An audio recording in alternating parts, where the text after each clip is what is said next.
아,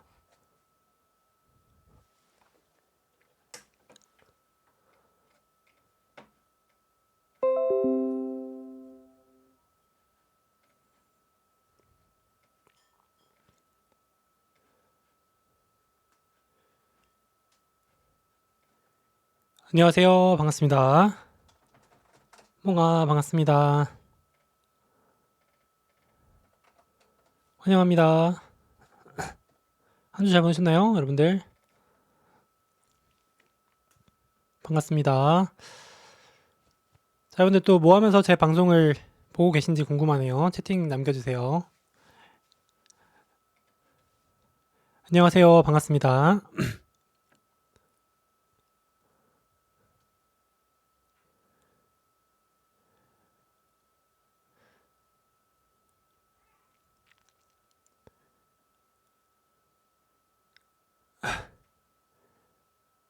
오늘 채팅창이 되게 활발하네요.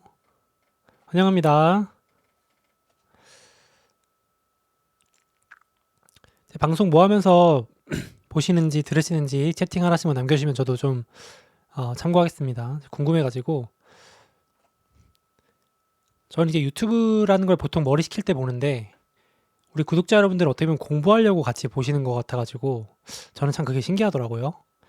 저는 유튜브는 이제 머리를 식히고자 할 때 보는 용도로 쓰는데 참 또 우리 구독자분들 대단하신 것 같습니다. 커피 마시면서 보시는 분도 있고 러닝, 운동하면서 들어요. 책 보다가 오시는 분도 많고 아, 네. 라이브는 다시 보기는 이제 멤버십 구독자분들로 보실 수 있고 뭐 저기 실시간으로 보는 거나 편집된 영상 올라가는 거는 전혀 상관없이 보실 수 있으니까 그거만 양해 부탁드리겠습니다. 온찜질하면서 보고 있어요. 현숙님, 이렇게 또 멤버십 하신 분들은 또 이렇게 색깔 이렇게 체크돼서 보이니까 좋네요. 또 그림 그리면서 귀로 들어요. 야, 그러시군요. 설거지 끝나고 새우깡 먹으면서 봐요. 밥 먹다 누워서 봅니다. 1박 2일 끝나고 봐요. 1박 2일 요즘도 하는군요. 저 요즘 TV를 못 봐가지고. 자, 연성님인가요? 잘 안 보여가지고. 오라클 물리셨다고요. 저도 이제 사실 지난주에 제가 조금 오라클 얘기를 좋게 해봤는데 잘못됐죠. 오라클이 또 조금 좋지 않았죠. 그래서 또, 어, 많은 분들이 약간 또 조금 걱정하실 텐데, 이따가 말씀드리겠습니다. 뭐 걱정하실 건 없어 보이는데요. 남편과 싸우다가 이거 보려고 멈췄어요. 오라클은 구조대도 울렸어요. 오라클 얘기 이따 좀 해보겠습니다. 몽아, 저는 도쿄에서 여자친구랑 보고 있어요, 소봉님. 야, 여행 중이신가요? 아니면은 도쿄에 사시는 건가요? 신기합니다. 네, 라이브 다시 보기는 조금 멤버십 전용으로 가입해 주시면은 보실 수 있을 것 같고 평소에 보시는 거는 전혀 상관이 없습니다. 양해 부탁드릴게요. 자, 올해 수익률이 마이너스로 전환했다고요? 아니, 어떻게 그럴 수 있죠? 지금 미국 증시 나스닥이 거의 20% 가까이 수익이 나고 있는데 약간 공격적으로 투자를 하신 걸까요? 아무튼 좀 속상하실 수 있겠습니다. 또 고변동 주식을 좀 하신 것 같은데 또 좋은 날 오겠죠. 너무 걱정 안 하셔도 되고.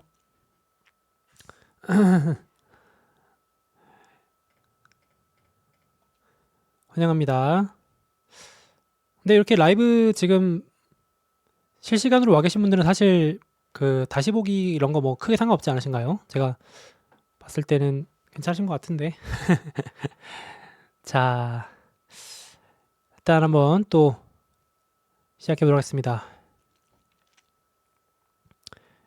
저는 이제 방송할 때는 밥을 안 먹고 방송 끝나고 먹던지 합니다. 저기 방송 준비하는 날에는 조금 밥 먹으면은 약간 체하죠.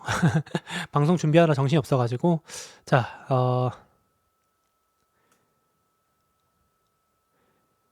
자, 오늘 또 질문 또 있으신 분들은 제가 또 끝나거나 중간중간 한번 또 채팅창 보도록 하겠습니다. 자, 환영합니다.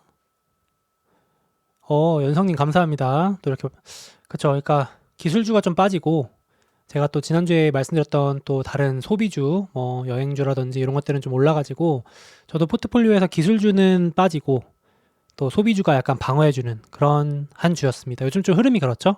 제가 또 다시 말씀드리도록 할게요.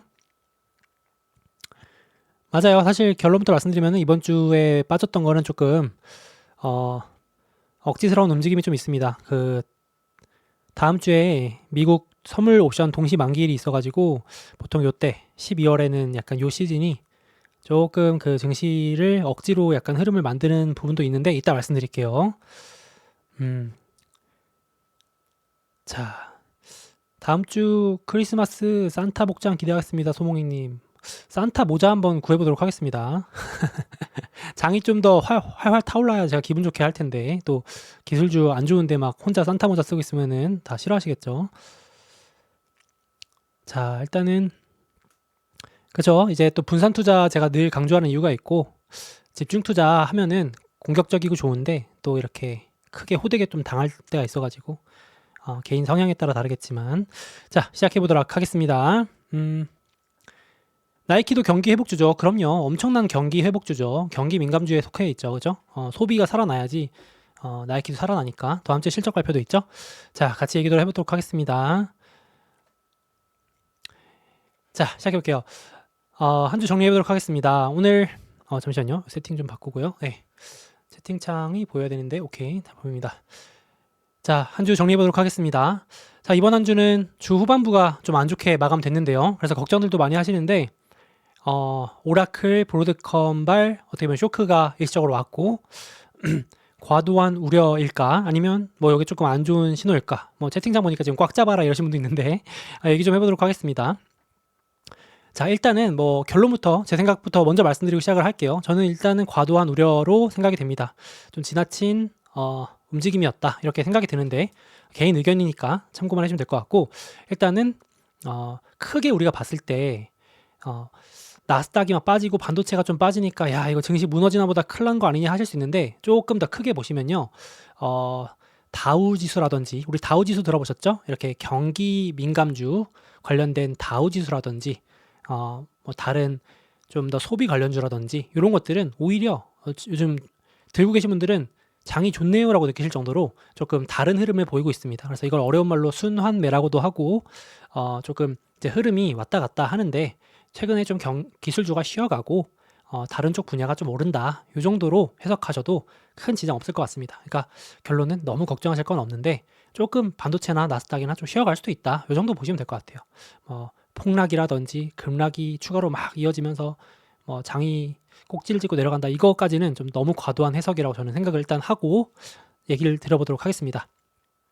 그래서 여기 뭐 그림도 극단적으로 그려져 있지만 한 주에 오라클이 좀 많이 빠졌고 브로드컴도 빠졌고 반도체, 나스닥이 이렇게 주간으로 각각 3%, 2% 가까이 빠진 모습이었습니다. 자, 그래서 제가 앞서 말씀드렸지만 최근 들어서 요즘 제가 한 3주째인가요? 한 소비 경기 회복주 계속 말씀드리고 있습니다. 이쪽으로 조금 돈이 옮겨가는 부분도 있어요. 그래서 뭐 의류회사라든지 소비 관련주 결제, 여행 심지어 항공 크루즈 이런 것도 오르고요. 외식 소비도 꿈틀꿈틀하기 시작합니다. 그래서 이런 쪽으로 조금 돈이 옮겨가는 경향도 있고 그러니까 많이 오른 나스닥 반도체 좀 차익 실현해가지고 포트폴리오 리밸런싱이라고 하죠. 좀 이렇게 덜 오른 제가 꼴찌주의 반격이다, 소외주의 반격이 될 수 있다, 뭐 이런 말씀도 드렸는데 그런 쪽으로 좀 저평가주 찾아 나서는 그런 흐름도 있다고 보시면 될 것 같아요.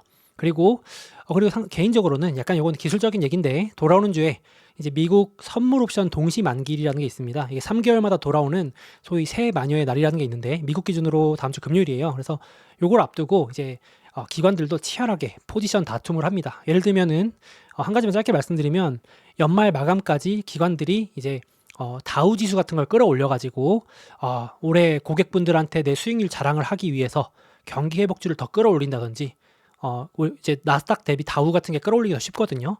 그리고 지금 이제 사실상 12월 연말 앞두고는 이제 기관들도 다 포지션 정리하고 뭐 거래량도 많이 없는데 조그만 악재 가지고 뭐 폭락을 만든다든지 하기 되게 좋은 좀 장이에요. 너무 음모론이라고 하실 수 있는데 그런 여러 가지 이렇게 좀 극단적인 움직임의 재료로도 쓰이는 경향이 있는 게 12월 말 시즌입니다. 그래서 쉽게 말하면 저 같은 경우도 이제 연말에 포트폴리오 조정 한번 하고 우리 구독자분들도 세금 같은 거 이제 연말에 이제 뭐 양도세나 이런 거 고민하시면서 포트폴리오 한번 조정해 볼까? 뭐 손실 난 거 좀 팔고 뭐 수익 난 거 좀 팔고 뭐 정리 좀 해볼까? 이러신 분들 분명히 있으시잖아요. 그런 흐름이 약간 일어나고 있다. 이렇게 보셔도 무방할 것 같아요. 자, 그래도 오라클, 브로드컴 이런 거 좀 문제 있는 거 아닙니까? 자, 그래도 짧게 핵심만 얘기를 해보도록 하겠습니다. 일단 오라클 실적 발표가 나왔는데요.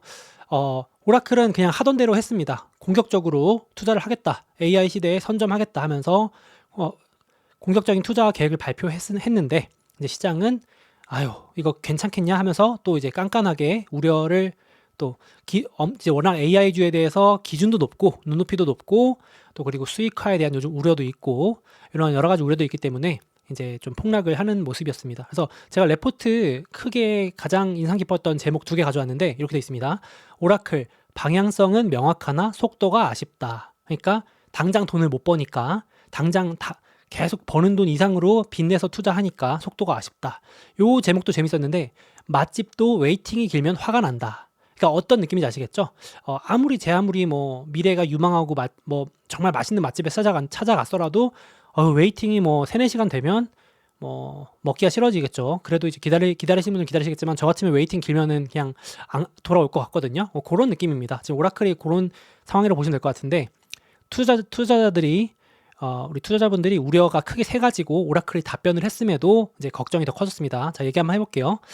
자, 현금 흐름이 이렇게까지 악화되고 있는데 더 공격적으로 빚내서 투자한다고 하니까 오라클은 아니 지금 AI 시대에 우리가 이기려면 지금 투자를 더 해도 모자란다니까 이제 이렇게 반박을 했고 그리고 걱정 없다. 우리가 고객들이 주문이 있기 때문에 거기에 맞춰서 다 계산해서 투자하는 거야 라고 해도 시장은 야 이거 괜찮아 이러면서 걱정하고 그리고 이제 또 이제 물론 아니라고 반박했습니다만 야 이 데이터 센터 2027년까지 짓는다며 근데 왜 2028년까지 지연된다는 얘기가 나오는 거야 이거 뭔가 또 잘못되고 있는 거 아니야? 그러니까 오라클이 그런 거 아니라니까 우리는 하나의 뭐 잘못된 것도 없이 완공 시점 지킬 거야 했는데 시장은 글쎄 네 말이 맞니? 이렇게 이제 의구심을 가지고 있고 그리고 가장 큰 거죠. 3번.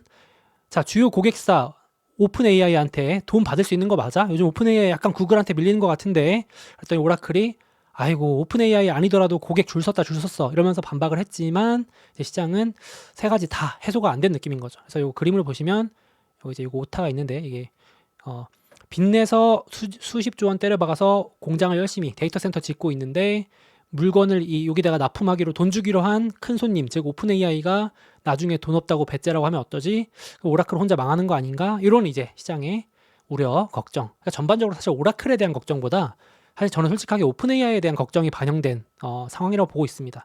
약간 그걸 핑계 삼아서 더 극단적으로 하락을 시킨 것도 같다 생각이 듭니다.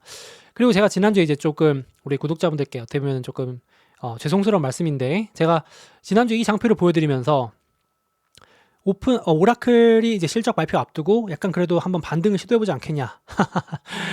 큰 착오였습니다. 저도 이제 순간 되게 당황스러웠는데 요 오라클의 그 부도 위험 프리미엄이 꺾이고 있다고 말씀드렸는데 완전히 한 방 먹었습니다. 이게 다시 오르기 시작했어요. 그래서 이 그래프가 꺾여야 주가도 오르고 하는 건데 이 그래프가 오른다는 얘기는 이제 오라클에 대한 걱정, 우려가 다시 커지고 있다. 이렇게 보시면 되겠습니다. 그래서 이제 오라클은 의도된 적자라니까 우리 빚내서 투자하는 거 우리 다 감당되니까 투자하는 거야. 그런데 시장은 계속해서 네 말을 어떻게 믿어?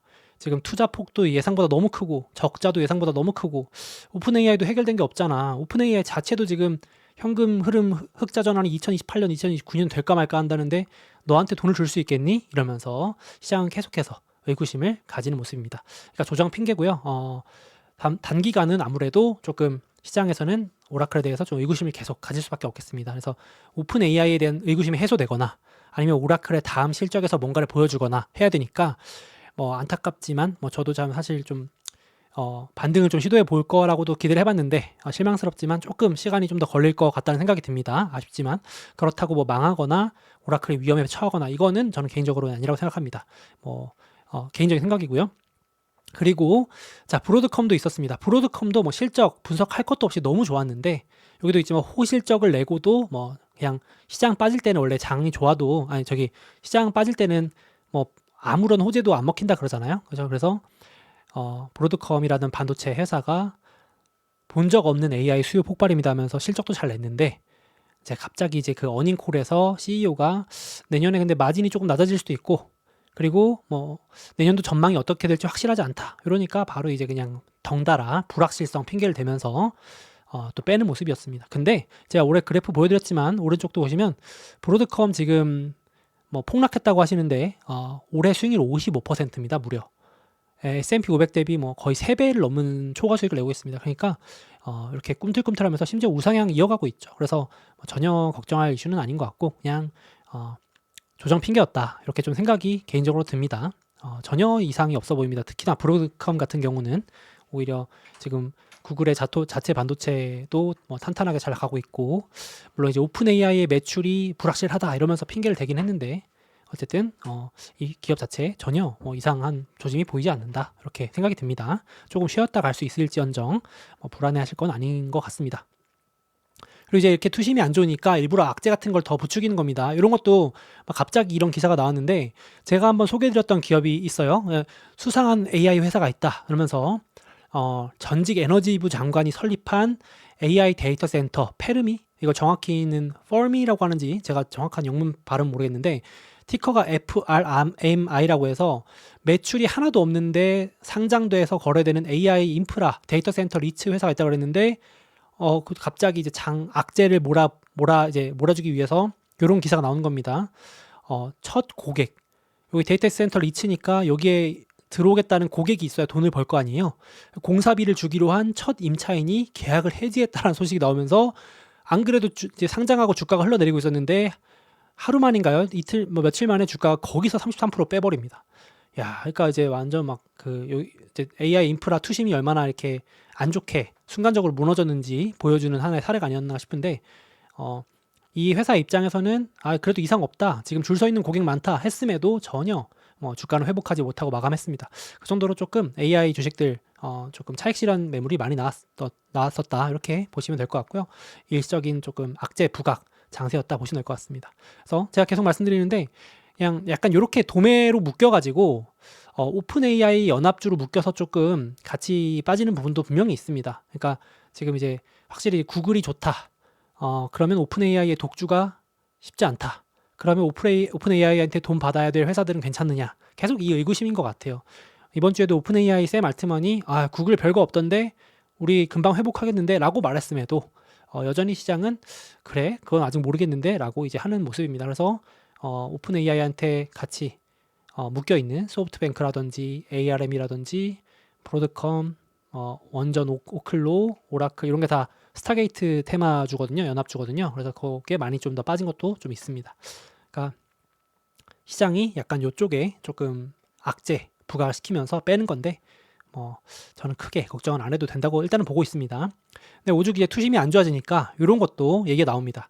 요거는 이제 정말 재미삼아서 그냥 잠깐 봐두시면 좋을 것 같은데 이제 타임지의 저주라는 게 있어요. 타임지의 저주 들어보셨나요? 저도 이제 표지 지표의 저주라고도 부르기도 하고 주요 언론지의 표지에 장식되면 그게 보통 고점 신호나 저점 신호다 이렇게 말씀을 드리는데 워낙 이번 주 이제 투심이 안 좋으니까 이 얘기가 나오는 겁니다.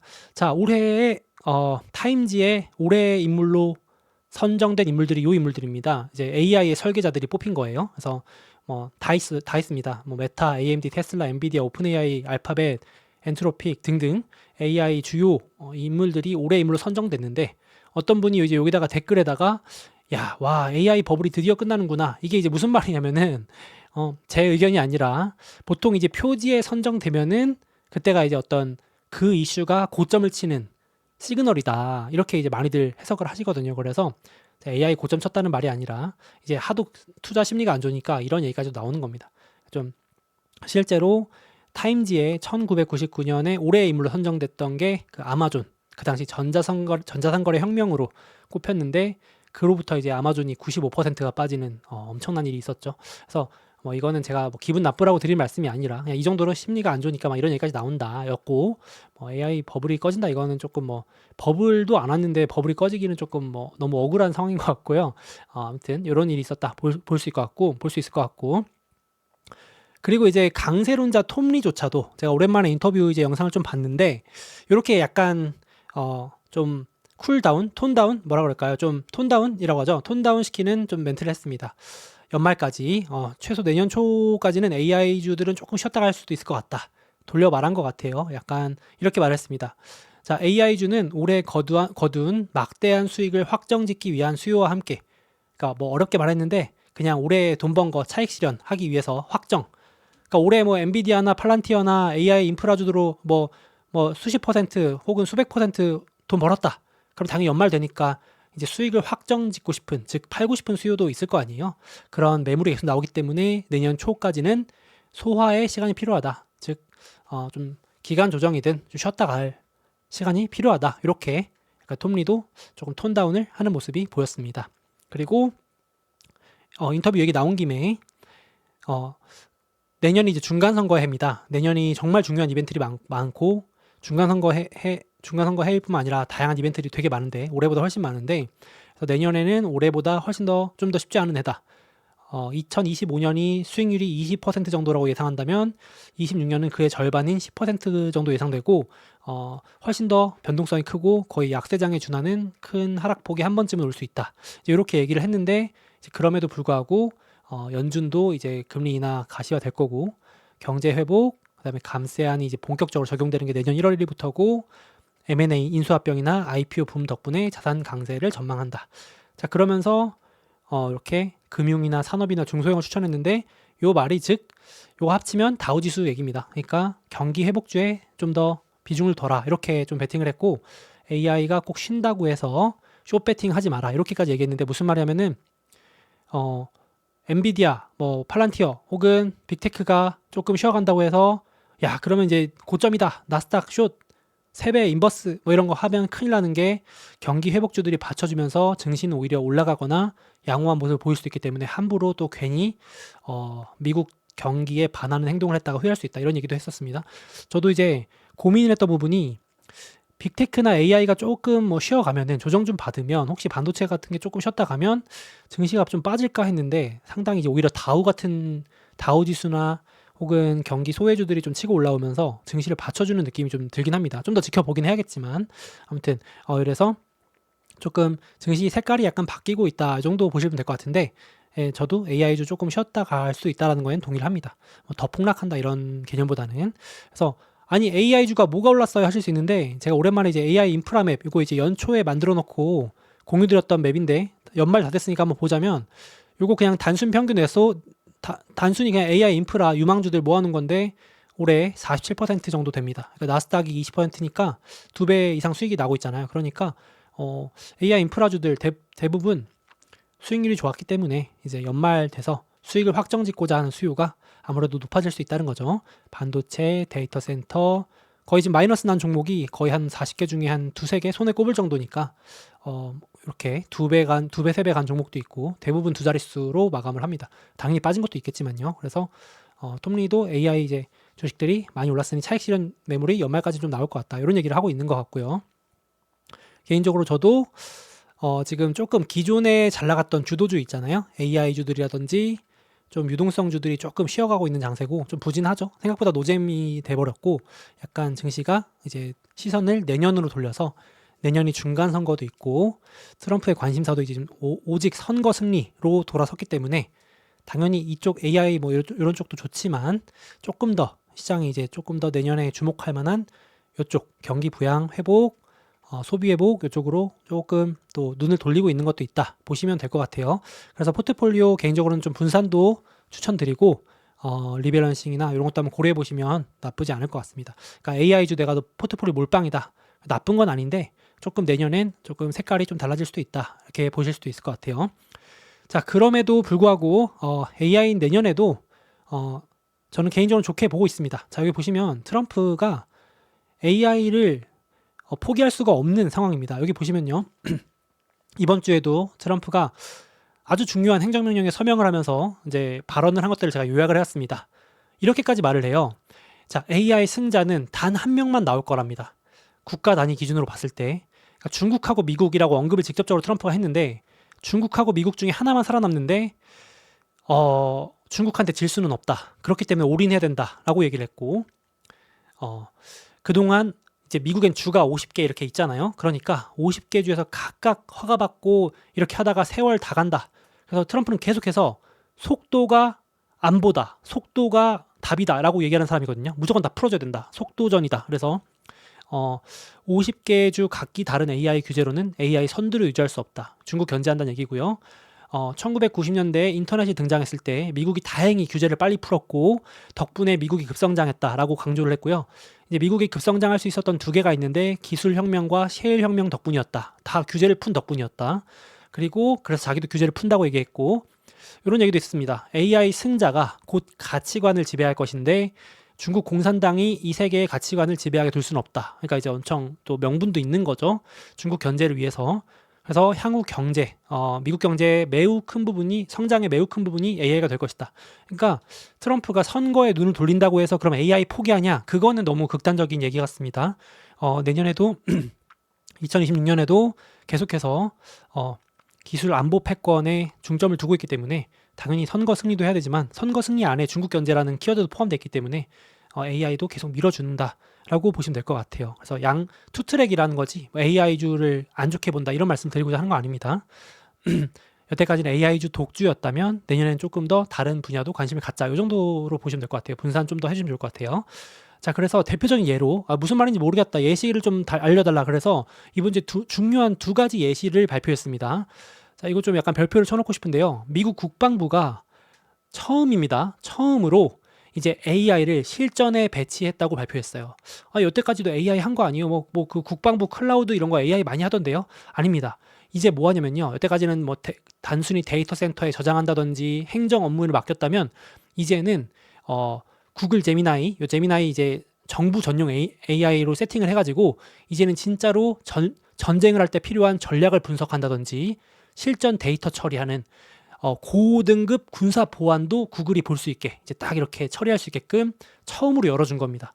그러니까 이제 이게 엄청난 의미가 있는 거죠. 그래서 이제 이게 트럼프가 승인을 했기 때문에 할 수 있는 건데 국방부 지금 전쟁부 장관이 우리 이제 처음으로 AI 플랫폼을 도입해가지고 이제 300만 명의 국방부 인력들이 실전에서 사용하면서 중국에서 이기기 위한 압도적인 전투력 우위를 갖게 될 것이다. 이제 미국산이라고 강조합니다. 이런 것도 다 선거의 일환인 거죠. 메이드 인 차이나가 아니라 메이드 인 USA, 아메리칸 메이드라고 말을 합니다. 그래서 동시에 발표한 이 큰 대전제가 도저히 지금 속도로는 중국한테 생산 속도를 못 따라간대요. 미국이 그렇게 결론을 내렸답니다.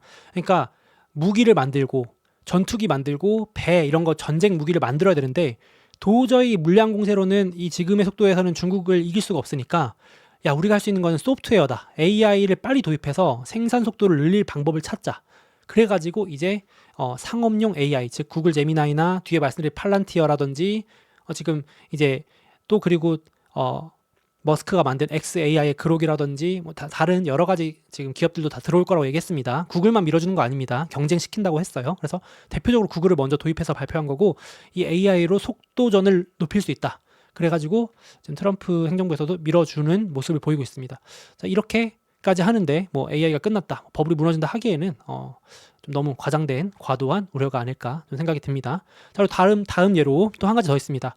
자, 방금 국방부에서 실전 전략, 전쟁할 때 제미나이 AI로 데이터 분석하고 전략 분석한다고 했죠. 또 다른 사례도 발표를 했습니다. 자, 이번엔 미 해군이 팔란티어의 기술을 이제 도입해가지고 배 만드는 속도를 혁신적으로 개선하겠다고 한 거예요. 근데 이게 뭐가 그렇게 중요하냐? 이것도 앞에 말씀드렸듯이 여태까지 지금 미국도 가장 고민인 게 배를 빨리 만들어야 되는데 이거는 한국 투자자분들이 더 잘 아실 겁니다. 우리나라 또 조선 강국이니까 지금 미국의 이제 이 해군력을 엄청나게 강화시키고 배를 빨리 만들어야 되는데 지금 도저히 지금 속도로 가면은 2030년에 중국하고 전쟁을 하게 되면은 중국의 배 물량을 미국이 따라잡을 수가 없다고 합니다. 내부 보고서를 봤을 때. 그러니까 도저히 답이 없으니까 이거는 팔란티어 같은 혁신 AI 소프트웨어 기술을 도입해가지고 배 만드는 속도를 늘려야 된다. 이것 또한 이제 처음으로 있는 일입니다. 그래서 팔란티어 CEO가 이렇게 되면 배 만드는 속도를 몇 달이 아니라 몇 년을 아낄 수도 있다라고 코멘트를 했고, 자, 이제 팔란티어 입장에서는 이번에 해군을 계약했지만 이제 이거 성공하면 육군, 공군 부터 해서 다른 군사 무기, 전투기, 탱크부터 배, 우주 미사일 만드는 것들 생산성 강화, 속도 강화하는데 줄줄이 도입이 되는 거겠죠. 그러니까 시장 사이즈가 엄청 넓어지는 겁니다. 그래서 이런 식으로 지금 미국 국방부뿐만 아니라 미국 행정부 차원에서 대대적으로 하드웨어 개선 갖고 안 된다. 뭐 비용 감축, 뭐 조직 개편 이 정도는 택도 없고 전통적인 방법으로는 도저히 중국하고 안 될 것 같고 AI 받아들여야 된다. 소프트웨어로 우린 이겨야 된다라고 하면서 전폭적으로 상업용 AI, 즉 빅테크 AI를 탑재하는 사례들을 발표를 하고 있습니다. 그러니까 구호뿐만 아니라 이제 2026년부터는 본격적으로 AI가 실생활과 여러 가지 이런 것들에 침투하는 원년이 될 것이다라고 보신다면은 이거 뭐 지금 와서 AI 뭐 무서우니까 팔래요라고 하기는 너무 조금 아쉽지 않을까 조심스럽게 생각을 합니다. 그래서 이런 사례도 있고 정부에서도 전폭적으로 밀어주고 있고 지금 중국하고의 견제도 선거 승리의 하나의 그 공약이기 때문에 안 할 수가 없고 또 그리고 민간 기업들도 열심히 지금 이제 여러 가지로 컨텐츠 분야 확대합니다. 대표적으로 챗GPT 만든 오픈 AI도 저도 이제 이거 보고 상당히 재밌어 보였는데 자, 오픈 AI가 드디어 디즈니랑도 협업을 합니다. 그 콧대로 없던 디즈니가 이걸 열었다는 게 정말 저는 이제 좀 신기했는데 저는 사실은 좀 뭐 개인적인 생각입니다만 디즈니의 항복이 아니었나 이렇게 생각이 들 정도로 자, 이제 오픈 AI가 컨텐츠 최강자 디즈니와 협업을 발표합니다. 이제 내년부터 당장 우리 구독자분들하고 저도 챗GPT 틀어가지고 이런 요즘 뭐 잘 나간다는 주토피아나 뭐 디즈니의 뭐 겨울왕국 엘사인가요? 이런 캐릭터들 가지고 여러 가지 더 저작권 문제 없이 창작물을 만드실 수 있게 됩니다.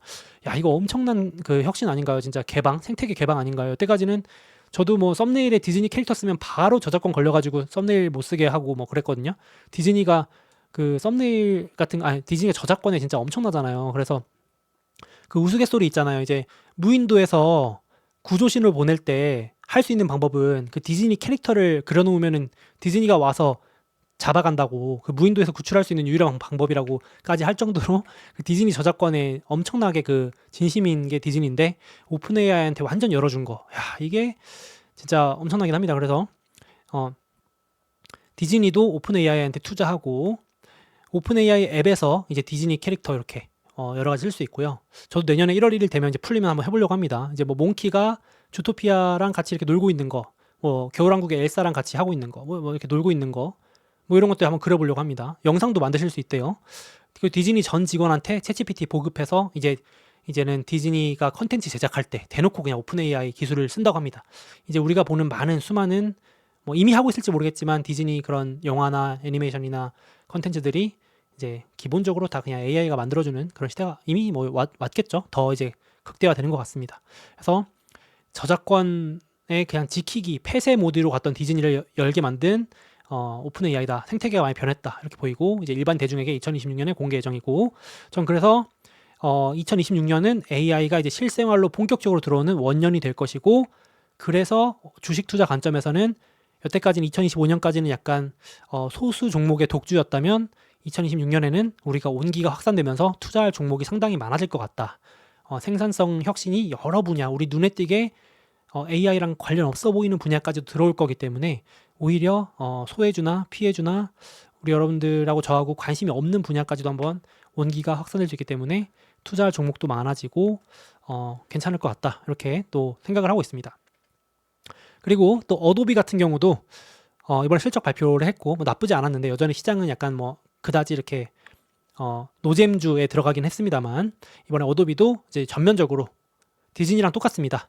어도비란 회사는 디자인 소프트웨어 툴 만드는 회사인데 이제 어도비 챗GPT에서 어도비 앱을 사용 가능하게끔 다 풀어줬습니다. 어떻게 이것도 생태계 개방이죠. 이런 거 보면 참 어찌됐든 챗GPT라는 게 많은 걸 바꾼 것 같긴 합니다. 그죠? 상징적으로. 그래서 이렇게 전략을 투트랙으로 간다고 합니다.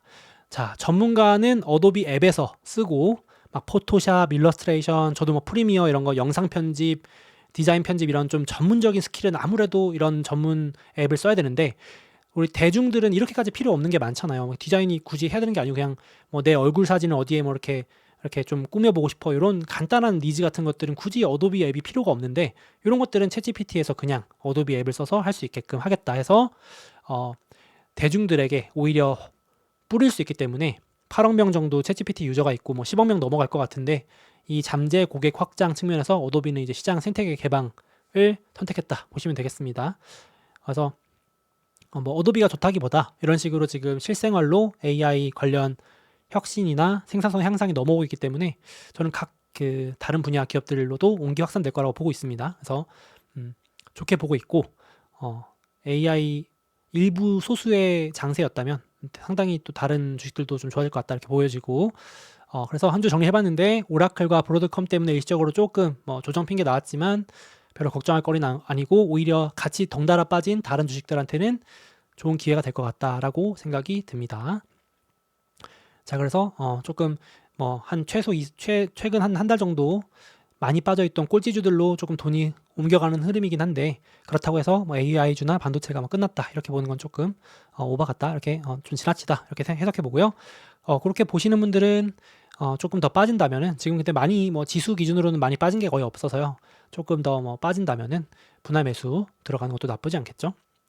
올해 뭐 벌써 나스닥은 20%, 반도체는 39%, 빅테크도 20% 넘게 수익이 나 있어서 좀 연말 뭐 이 정도 마무리돼도 전혀 이상할 게 없죠. 충분히 잘 해줬죠 올해 사실 수익률 나쁘지 않게 이렇게 보시면 될 것 같고 난 불안합니다. 저는 근데 아무리 봐도 이거 좀 신호가 좋지 않을 것 같아요. 제가 뭐 차트를 좀 보니까 헤드앤숄더 패턴이면서 이제 나스닥이 고점을 못 치고 내려오는 거 보니까 이거 반도체도 그렇고 이거 안 좋을 것 같습니다 하시는 분들은 걱정이 많다. 난 안 좋게 본다 하시면 달러 현금 SGOV 같은 거 현금 비중 넣어 놓으시고 매달 분배금 따로로 받으시면 좋겠죠. 저도 한 20% 정도 지금 현금 비중 유지하고 SGOB ETF로 넣어놓고 분배금 매달 받고 있습니다. 달러 또 한국에서 투자하시는 분들은 달러 환율 또 해지도 해야 되니까 상승을 걱정되시는 분들은 달러 사놓고 그냥 놀리지 마시고 이런 ETF 현금성 현금 넣어놓을 수 있는 ETF 넣어놓으시고 매달 분배금 받으시는 것도 나쁘지 않습니다. 자, 그래서 돌아온 주에 뭐 또 여러 가지 이슈가 있는데 많이들 지금 물어보시는데 일본 금리 올린다는데요. 그거 이미 시장이 97%인가 베팅을 하고 있습니다. 그러니까 무슨 말이냐면은 지금 이미 증시에 우리가 12월에 금리 인하할 것을 다 어느 정도는 그래도 90% 가까이 예측했던 것처럼 이미 시장인 먼저 앞서가서 반영한 것에는 크게 걱정하지 않고요. 일본이 다음 주에 금리 올린다는 건 이미 시장이 다 어느 정도는 반영을 하고 있습니다.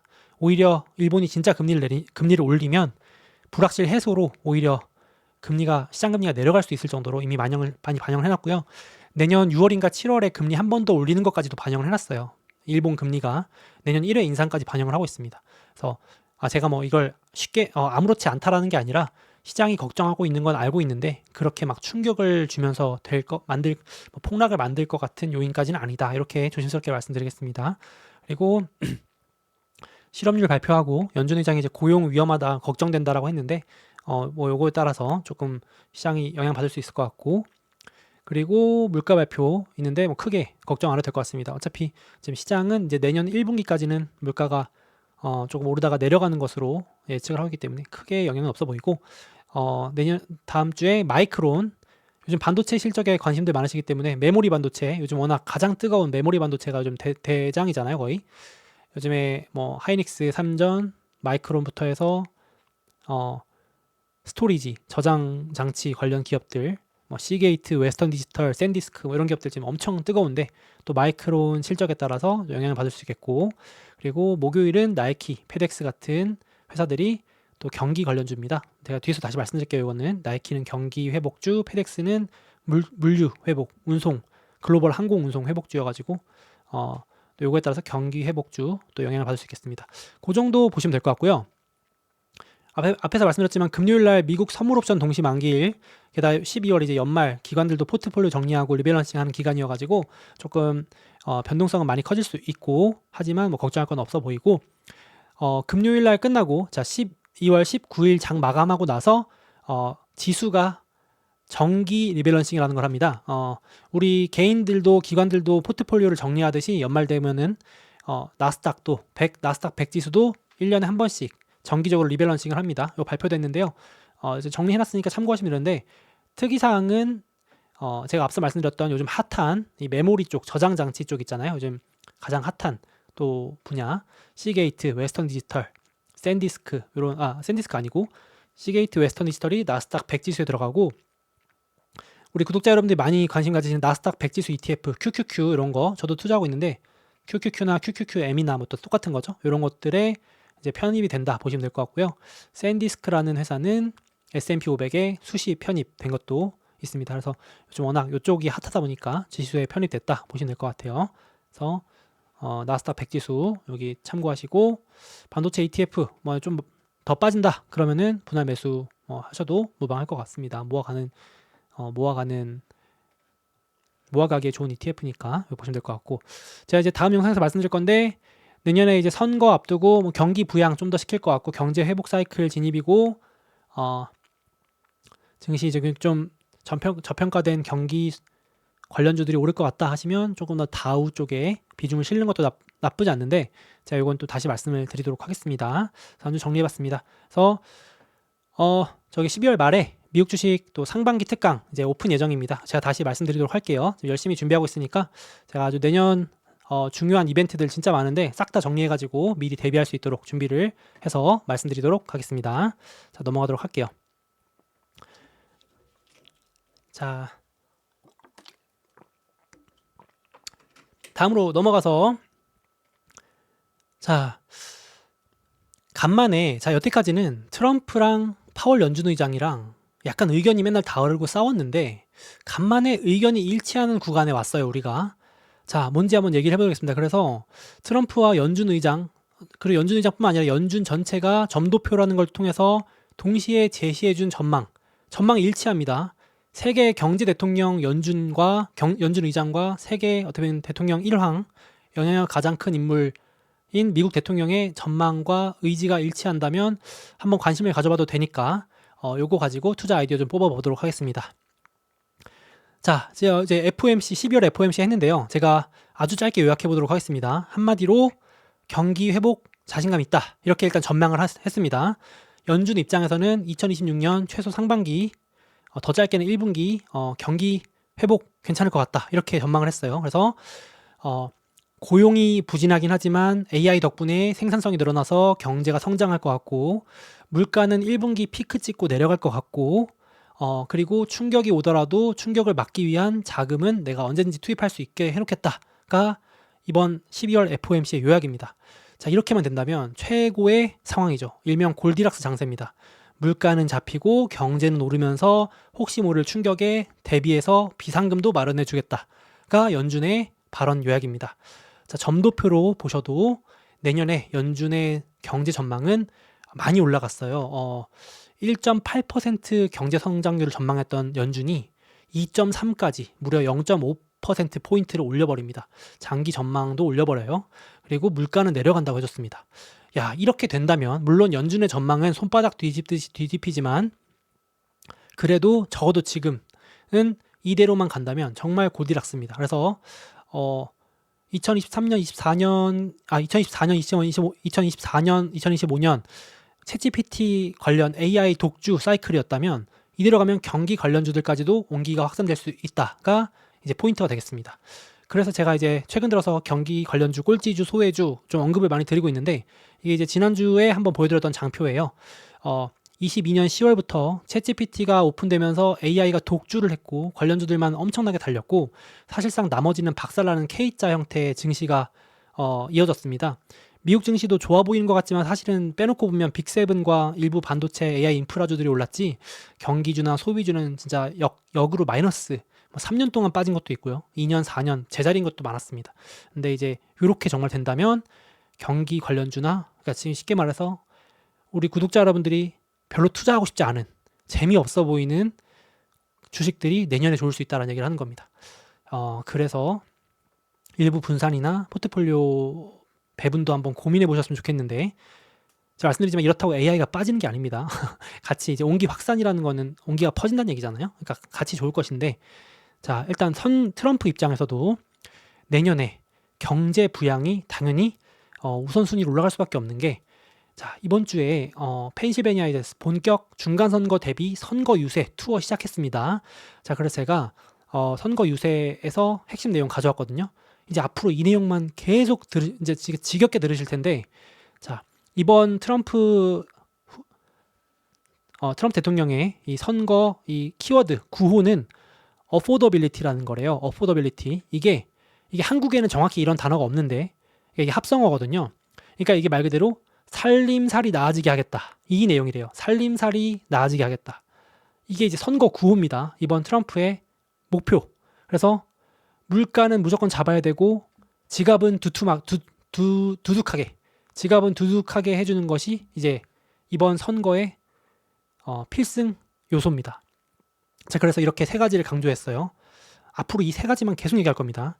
자, 내가 살림살이 나아지게 해주겠다. 물가 저렴하게 만드는 것이 최우선 과제라고 했는데 계속 강조하는 게 에너지 하락은 대규모 감세와 같다.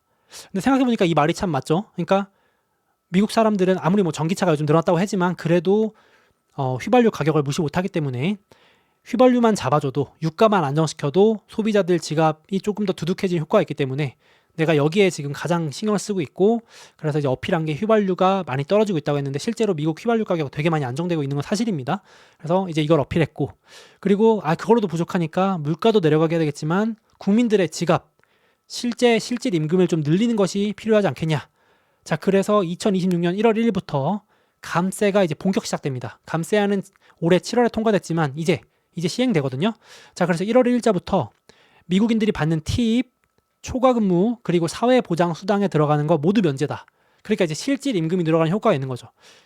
그러니까 뭐 이제 미국에서 팁 많이 받잖아요. 팁 문화가 워낙 크고 제가 봐도 어떨 때는 음식비보다도 팁을 더 많이 이렇게 받으실 때도 있는 것 같은데 거기에 대해서 세금을 안 떼기만 해도 면세해 준다는 것만 해도 실질적으로 내 지갑이 두둑해지는 효과가 있는 거잖아요. 그런 거라고 보시면 되겠습니다. 1월 1일부터 당장 이제 경제 부양 이런 거 엄청 어필할 겁니다. 그리고 그러니까 그러면 당연히 우리 국민들 입장에서는 내 지갑이 조금 더 두둑해지는 효과가 나면 뭐 예를 들어서 오늘 라면 끓여 먹을 거 가족들하고 소고기 한번 사 먹고 구워 먹고 외식하고 뭐 이렇게 할 수 있는 거잖아요. 당연히 조금 더 경기가 활성화될 효과가 있겠죠. 그걸 노리고 이제 올해 7월에 그렇게까지 감세안을 밀어붙인 거고 4월 달이 이제 세금 납부하는 달이거든요. 그래서 트럼프가 2026년 4월 역사상 가장 큰 세금 환급이 이루어질 거래요. 뭐 가구당 뭐 많게는 적게는 다르겠지만 한 $1,000, 100만 원 내외로 환급을 받을 거래요. 야, 그러니까 세금 환급이 이루어지면 얼마나 국민들이 기분이 좋겠습니까? 이제 원래 내가 뭐 받아야 될 돈일 수도 있고 하지만 당장 내가 돈이 이렇게 월급이 뭐 저도 회사 다닐 때 뭐 이렇게 1월 달에 그 세금 환급 한번 받으면 뭐 이렇게 월급 한번 13월에 월급이라고 하나요? 이렇게 월급을 한 번 더 받는 효과가 있다 이런 얘기 많이 하잖아요. 이렇게 직장인들 이렇게 연말정산하고 나면은 뭐 그런 것처럼 한 뭐 100만 원, 200만 원 들어오면은 얼마나 좋겠습니까? 그걸로 이제 외식도 하고 신발도 사고 옷도 사고 여행도 한 번 더 가고 하겠죠. 이런 것들 지금 노리는 겁니다. 그리고 당연히 이제 국민들의 노후 대비 연금도 무시 못하기 때문에 엄청 많이 들어가 있기 때문에 401k 우리나라 치면은 뭐 국민연금, 퇴직연금 이런 겁니다. 이것도 지켜야 된다라고 강조했습니다.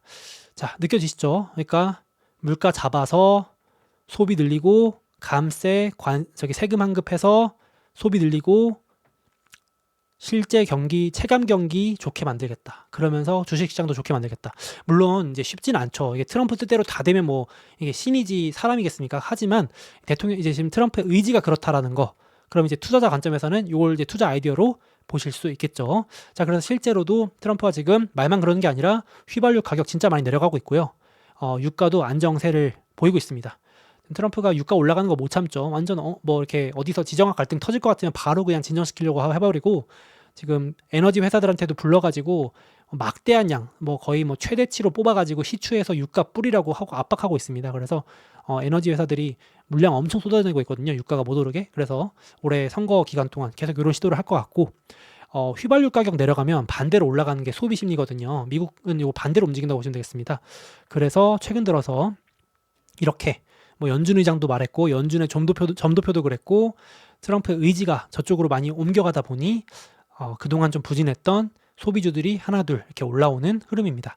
의류회사, 소비 결제, 우리 대표적으로 비자 마스터, 소비자들이 경기 회복을 느끼고 돈 좀 더 쓰면 돈 버는 회사가 비자 마스터카드 같은 회사들이죠. 결제 네트워크 회사들, 항공회사들, 크루즈 회사들, 외식 회사들 뭐 이런 관련주들이 하나둘 좀 오르고 있습니다. 많이 오른 거 아닌가요? 아닙니다. 아직도 반토막에 반토막 난 것도 많습니다. 꼴찌주예요, 꼴찌주. 그래서 이런 쪽들이 조금 더 옹기가 화산되고 있고 내년도 좀 기대해봐도 좋을 것 같다 말씀드리고 싶고 그리고 이제 이런 기대감이 조금씩 살아나니까 대표로 경기가 살아나면 사람들이 돈 쓰면서 그 수혜를 받는 비자, 마스터카드도 최근에 한 3, 4개월, 짧게는 3, 4개월, 길게는 6개월 정도 하락하던 추세를 조금 돌리려는 시도를 하나둘 하고 있습니다. 좀 더 지켜봐야겠지만 이렇게 되고요. 그리고 얘기 나온 김에 지금 주요 보고서들이 연말에 나오고 있는데 이제 여행 수요, 내년에는 여행주들 좀 눈여겨보실 필요가 있을 것 같아요. 이게 23년, 24년 내내 여행주들이 조금 애매했는데 24년, 25년 애매했는데 26년부터 확실히 전망치가 올라가고 있거든요. 제가 잠깐 보여드리면 국제 항공 보고서, 항공 운송 보고서라고 IATA라는 게 이제 가장 유명한 보고서인데 이번 주에 나왔거든요. 항공기들이 아직도 부족하대요. 그러니까 여행 수요는 있는데 아직도 항공기 공급이 딸려가지고 그래서 항공사들이 가격 결정권이 아직도 강력하답니다. 그래서 고객들이 비싸도 울며 겨자 먹기로 타는데 그러니까 항공사들 마진은 높아진다 얘기를 하는 거고 앞에서 보여드렸지만 항공사들은 이 원가가 유가 기름 가격이 싸질수록 돈을 더 벌는데 원가 부담이 줄어드니까 지금 마침 또 수혜를 보게 되죠. 그리고 또 AAA 보고서라는 게 미국 자동차 협회에서도 연말마다 보고서를 내줍니다. 자, 여기서 또 보고서 이번 주도 공개했는데 연말 연초 여행 수요 너무 좋을 것 같다. 지금 이제 설문조사도 하고 실제 이제 흐름을 다 보니까 그래서 항공 수요는 2.3% 늘었는데 항공권 가격은 7% 늘었다. 앞에 얘기랑 똑같죠? 항공권이 비싸져도 사람들은 덜 타지 않고 더 타더라. 비싸도 여행 가려고 한다. 그러니까 항공권이 부담되더라도 어떻게든 여행 가려고 한다. 의지가 있는 거죠. 그래서 이렇게 되면 이제 항공주들 좀 좋을 수 있을 것 같고, 그리고 그래서 저는 이제 항공주 ETF도 좋아 보이고, 항공주 대표적으로 대장주는 델타인데 개인적으로는 이제 조금 더 공격적으로 한다면 사우스웨스트 항공이라는 걸 지난주에 말씀드렸어요. 이 회사가 2025년 1년 동안 내부자들이 엄청나게 사들여가지고 제가 이제 예의주시하던 기업이었는데 이번 주에도 다시 한번 사우스웨스트라는 항공사가 원래 이제 미국 내수 전문입니다. 국제 항공사가 아니고 막 우리나라 이제 예를 들어서 우리나라 치면 뭐 저기 대한항공이나 아시아나가 아니고 약간 내수 전문. 미국은 내수만 해도 충분하잖아요. 저가 전문 이런 거였는데 사우스웨스트였는데 요번에 체제 개선을 싹 하면서 이제 프리미엄 회사로 더 거듭나려고 노력하고 있습니다. 그래서 오죽하면은 여태까지 창사 이래 50년 동안 1등석이 없었습니다. 저도 보고 깜짝 놀랐는데 그냥 이제 여태까지는 좌석도 지정 좌석제가 아니고 선착순으로 막 그냥 오는 사람 순으로 안 치고 프리미엄 좌석도 없고 이제 프리미엄 좌석도 얼마 안 되고 1등석도 없었는데 이번에 처음으로 1등석을 도입을 검토하겠다고 한 거예요. 그러니까 어떻게 보면 어이없다고 하실 수 있는데 이제는 고객들이 이런 내수 전문 어떻게 보면 조금 저가 항공사에도 돈을 더 내더라도 프리미엄을 원하고 있다라고 발언을 했습니다. 그러니까 이제 수익성 개선과 이런 것들 더 기대감에 조금 반등을 시도하고 있습니다. 그래서 이게 다 시행되는 게 26년부터거든요. 그러니까 내년부터 좋아질 거라는 기대감이 붙고 있는 거죠. 그래서 이런 것도 보실 수 있겠고 그래서 항공주들 좀 저는 개인적으로 계속 좀 좋게 보고 있고 내년에 경기 부양 많이 여행들 가실 것 같고 그리고 이제 그래서 항공주들만 모은 ETF도 있습니다. 여기 뭐 사우스웨스트, 아메리칸에어, 델타항공, 유나이티드 등등 개별 항공주 공부가 귀찮다. 어차피 비슷하게 움직이거든요. 그래서 그냥 항공주 ETF 그냥 분할 매수하셔도 되고 그리고 또 이제 크루즈 여행사들도 요번에 제가 보고서를 보니까 특징이 항공도 좋은데 크루즈가 특히 좋다라고 다 보고서에서 말을 하는 거예요. 그래서 제가 찾아보니까 저도 이건 좀 놓쳤던 부분인데 요즘에 이 대표적으로 크루즈 회사 중에 로열 캐리비안이라는 회사가 있는데 이거 이제 좀 투자 경력이 좀 있으신 분들은 코로나 때 전 세계가 락다운 되면서 크루즈 회사들이 박살났었거든요. 저도 이제 그 이후에 뭐 그렇게 관심을 안 가졌었는데 코로나 때 마이너스 83%까지 빠지면서 그냥 뭐 이 회사 망한다 어쩐다 했었거든요. 근데 지금 그때부터 이렇게 올라가지고 10배가 넘게 올랐더라고요. 저도 진짜 오늘 오랜만에 저 보고 깜짝 놀랐는데 왜 이렇게 좋아졌나 봤더니 요즘 크루즈를 젊은 분들이 엄청 많이 간다면서요. 저도 이거 몰랐는데 이거 그러니까 여태까지는 신혼부부가 그냥 결혼기념일 때 정말 스페셜하게 한 번 아니면 노년층에서 이제 말 그대로 이제 정말 뭐 이렇게 마지막 노후에 마지막 내가 돈 모아서 한 번 간다. 노부부들께서 마지막으로 한 번 간다. 이런 개념이었는데 요즘은 그냥 레저의 일환으로 젊은 분들이 엄청 그냥 가볍게 즐길 수 있을 정도로 상품들이 되게 다양해졌나 봐요. 저는 아직도 엄청 비싸다고 생각했는데 뭐 조금 더 잘 아시는 분들이 뭐 댓글 달았으면 좋겠지만 심지어 나홀로 고객도 엄청 많아지고 예전에는 이제 그런 게 없었는데 대단히 고객, 그러니까 할아버지, 자식, 그리고 할아버지와 손주 가족까지 이게 대단히 고객, 멀티 제네레이션이라고 하던데 이렇게 요즘 애기 가지신 엄마 아빠분들이 할아버지 할머니랑 손주를 다 데리고 와가지고 예를 들면 할아버지 할머니한테 애기 맡겨놓고 배 안에서 이렇게 시간을 보낸다던가 그런 걸 또 엄청 좋아한대요. 그러니까 이런 여러 가지 상품들이 라인업이 생겼나 봐요. 그래서 고가 여행도 당연히 더 늘어났고 소규모 투어도 증가했고 프라이빗 여행도 증가했고 이런 식으로 엄청 이제 다각화가 됐나 봐요. 근데 이제 이게 왜 그런가 봤더니 코로나 이후로 이 호텔 요금들은 급증을 했는데 상대적으로 크루즈 쪽은 안 올랐대요. 상대적인 거겠죠. 저도 이제 요금제는 비교는 못 해봤지만 오죽하면 오히려 가성비라고 생각해서 몰린다네요. 야, 저도 이제 한번 홈페이지 들어가서 봐야겠지만 크루즈는 제가 가성비라는 얘기를 하면 안 되는 거 아닌가 했는데 요즘 가격이 많이 이렇게 합리적으로 내려왔는지 모르겠습니다. 아무튼 호텔이 워낙 비싸진 건 사실이니까 그렇다고 합니다. 이게 이제 최근 한두 달 크루즈 기업 동향 제가 보고서 보고 코멘트 정리해 온 겁니다. 그래서 실제로 지금 제가 이 얘기 왜 하냐면은 이번 주에도 이 로열 캐리비안이라는 회사가 우리 현금 흐름이 너무 좋다. 2028년까지 티켓이 지금 막 팔리고 있어가지고 배당금을 2.5배 늘려줄게. 그리고 자사주도 실컷 더 살게 라고 발표하면서 주가도 또 들썩이기도 했어요. 그래서 이게 배당 늘리고 자사주 매입 한다는 건 자신감 있다는 거거든요, 현금에. 그래서 참 요즘 여행주 분위기가 좋구나 이런 걸 느낄 수 있는 하나의 단서였습니다. 그래서 다음 주에는 카니발이라고 하는 회사도 실적을 같이 또 발표합니다. 그래서 참고로 2020년에 코로나 때 배당금을 안 주겠다 그래서 박살났다가 2023년에 흑자 전환을 시작하고 2024년에 배당금을 주기 시작하고 이제는 배당금을 따따블로 늘리는 발표를 하고 있는 전형적인 이제 이렇게 회사에 또 이렇게 흐름이 있어서 한번 보여드려 봤습니다. 오랜만에 크루즈 얘기 한번 해봤고요. 야, 못 본 사이에 이렇게 오를 줄이야. 저도 이제 코로나 때 폭락하고 그다음부터 잘 안 봤었는데, 야, 이 참 이렇게 오랜만에 보니 이렇게 차트가 그려져 있어서 깜짝 놀랐습니다. 자, 그리고 그 외에도 소비 관련주들 지금도 보시면 많이 오른 게 아니라 최고점에서 기본적으로 다 30, 40%, 50%, 60% 반토막 이상 나 있습니다. 많이 빠져 있어요. 워낙 다들 관심도 없는 분야인데 최근에 조금 하나 둘 이렇게 제가 메모를 꾸준히 하고 있는데 주요 소비주 기업들이 전부 다 실적 발표를 어닝 서프라이즈를 냅니다. 그래서 이번에 왜 어닝 서프라이즈가 나오냐면은 워낙 기대치가 낮으니까.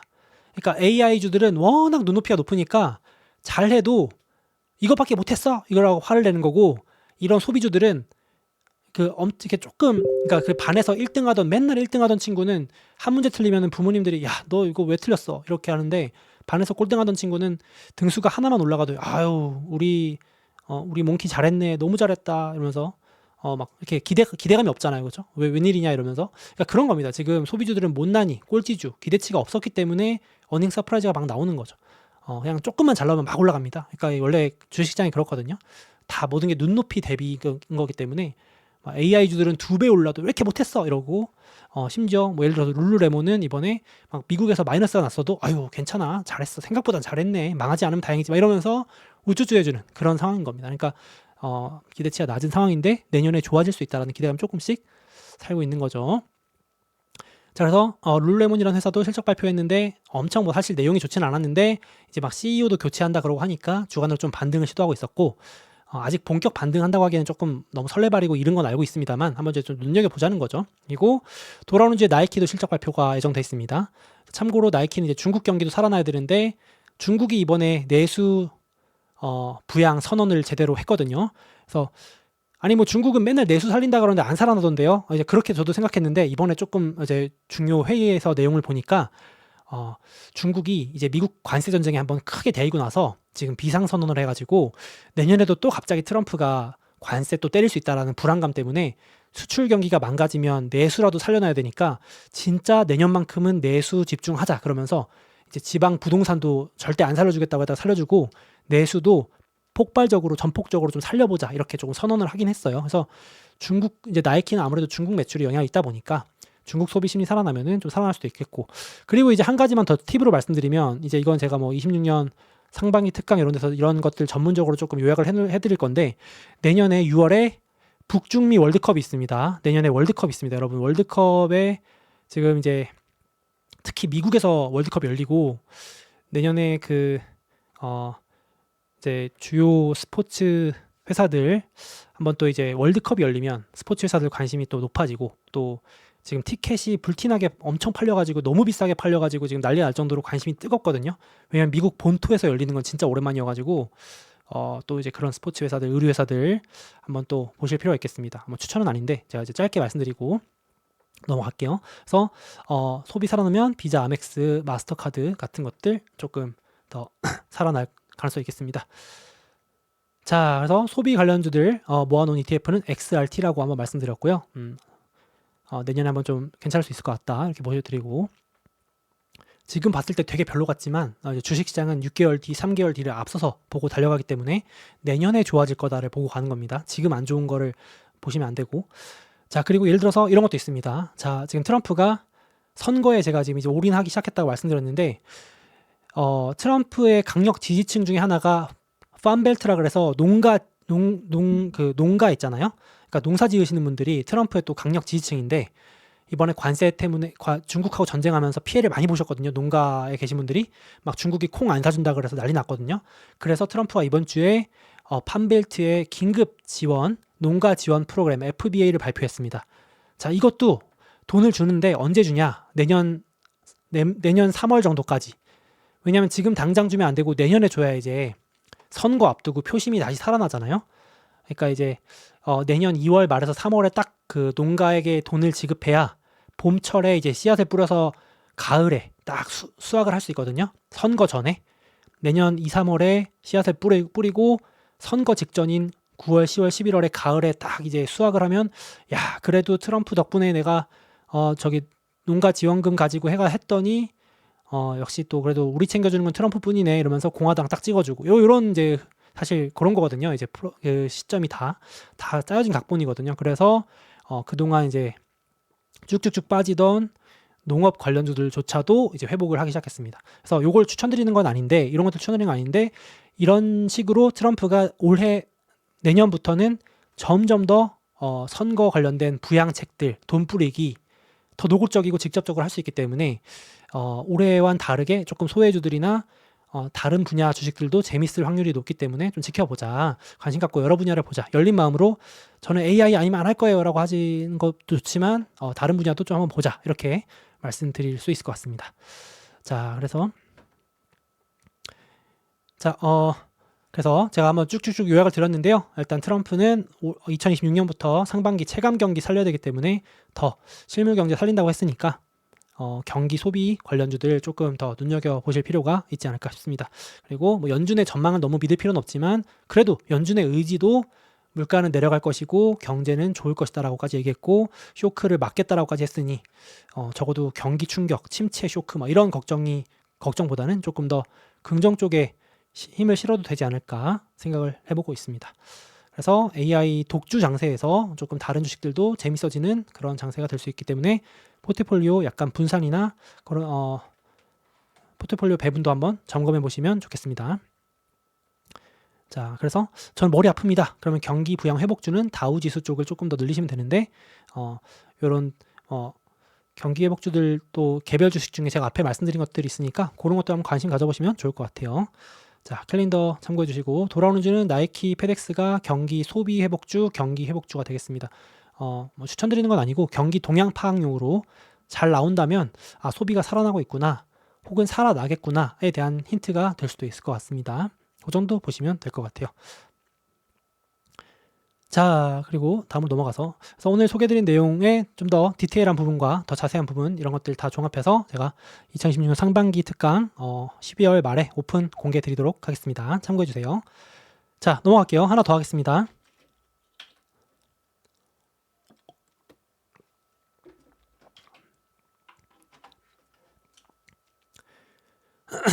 자, 다음으로 넘어가서 요즘에 또 우주 관련주들이 또 들썩들썩 하는데요. 물론 워낙 고변동 분야긴 하지만 단순히 테마주가 아니기 때문에 좀 봐야 될 이유가 있습니다. 여러 가지 이유들이 있는데 같이 좀 얘기 좀 해보도록 하겠습니다. 자, 일단은 머스크가 카더라가 아니라 이제 스페이스X가 2026년 6월에서 7월 사이에 상장을 할 수 있다라고 공식 컨펌을 했죠. 정확하다라고 이제 답변을 했는데, 그러니까 상장 이제 뭐 안 할 수도 있다 막 이런 얘기 있었는데 시점은 좀 변할 수 있지만 그래도 내년 혹은 늦어도 내후년 이렇게 상장 할 것 같습니다. 머스크가 해야 되는 이유까지도 또 인용을 해서 말을 해줬으니까요. 그래서 자, 그래서 계속해서 2026년은 우주에 좀 관심을 가져야 될 필요가 있는데 단순히 스페이스X가 상장한다는 거 외에도 또 중요한 이유들이 있으니까 뒤에서 말씀드려볼게요. 일단 그동안 머스크가 스페이스X 상장을 안 해도 됐어요. 왜냐면 스페이스X는 현금 흐름이 너무 좋거든요. 아니 무슨 소리예요? 그 적자 기업 아니에요? 아닙니다. 스페이스X가 가지고 있는 통신 위성 사업이 어마어마한 캐시카우, 현금 흐름이 너무 좋습니다. 그 스타링크 통신 위성 사업 돈 너무 잘 법니다. 상장 안 해도 됐어요. 근데 왜 하냐? 굳이 뭐가 아쉬워서 하냐? 결국은 이제 더 속도를 내겠다는 거죠. 그래서 AI 인프라 경쟁 승리를 위해서 결국은 이렇게 돈이 잘 벌리고 돈이 많은 회사인데도 더 많은 돈을 빨리 땡겨가지고 선점을 해야 되기 때문에 결국 AI는 승자 독식이기 때문에 경쟁자를 압도할 필요가 있다고 느꼈다고 합니다. 그래서 머스크가 요즘 계속 미는 단어가 컨버전스입니다. 컨버전스. 융합이라는 단어를 엄청 많이 씁니다. 요즘 머스크가 최애 단어가 융합일 거예요. 그러니까 이제 그 시대가 도래했다고 보는 것 같습니다. 예전에는 그냥 AI 하나 개발하기 바빴고 로봇 하나 개발하기 바빴고 우주 하나 개발하기 바빴는데 이제는 이걸 합칠 시대가 도래했다. 그걸 이제 유일하게 할 수 있는 회사 중에 하나가 머스크의 회사들이니까 수직 계열을 한다는 겁니다. 이제 다 합치겠대요. AI, 로봇, 우주 가지고 있는 회사 각각 XAI, 테슬라, 스페이스X니까 거의 하나의 지주회사처럼 되는 거죠. 이제 융합해서 더 많은 부가가치를 창출할 거라고 보는데 요거 위해서 반드시 자금이 필요하기 때문에 상장을 할 수밖에 없을 것 같고 그러니 당연히 우주 관련주들은 엄청나게 들썩들썩합니다. 그래서 워낙 급등했기 때문에 지금은 또 지금 추경 매수를 들어가라는 말씀은 아닌데 내년에 계속해서 그래도 관심은 계속 뜨거울 수 있을 것 같아요. 조금 쉬었다가 올라갔다가 쉬었다가 올라갔다가 이런 식으로 가지 않을까 싶은데 대표적으로 스페이스X가 상장한다고 하니 경쟁사 중에 하나인 로켓랩이라는 회사가 있습니다. 스페이스X가 전 세계에서 발사체를 가장 많이 가지고 있는 발사 능력이 가장 좋은 회사라면 그 다음 2위가 로켓랩이라는 회사고요. 그리고 이제 이렇게 지구를 둘러싼 저궤도 위성 통신 경쟁도 펼쳐질 거기 때문에 그 분야의 스페이스X 경쟁사인 또 AST 모바일이라는 회사도 있고 뭐 등등등 많습니다.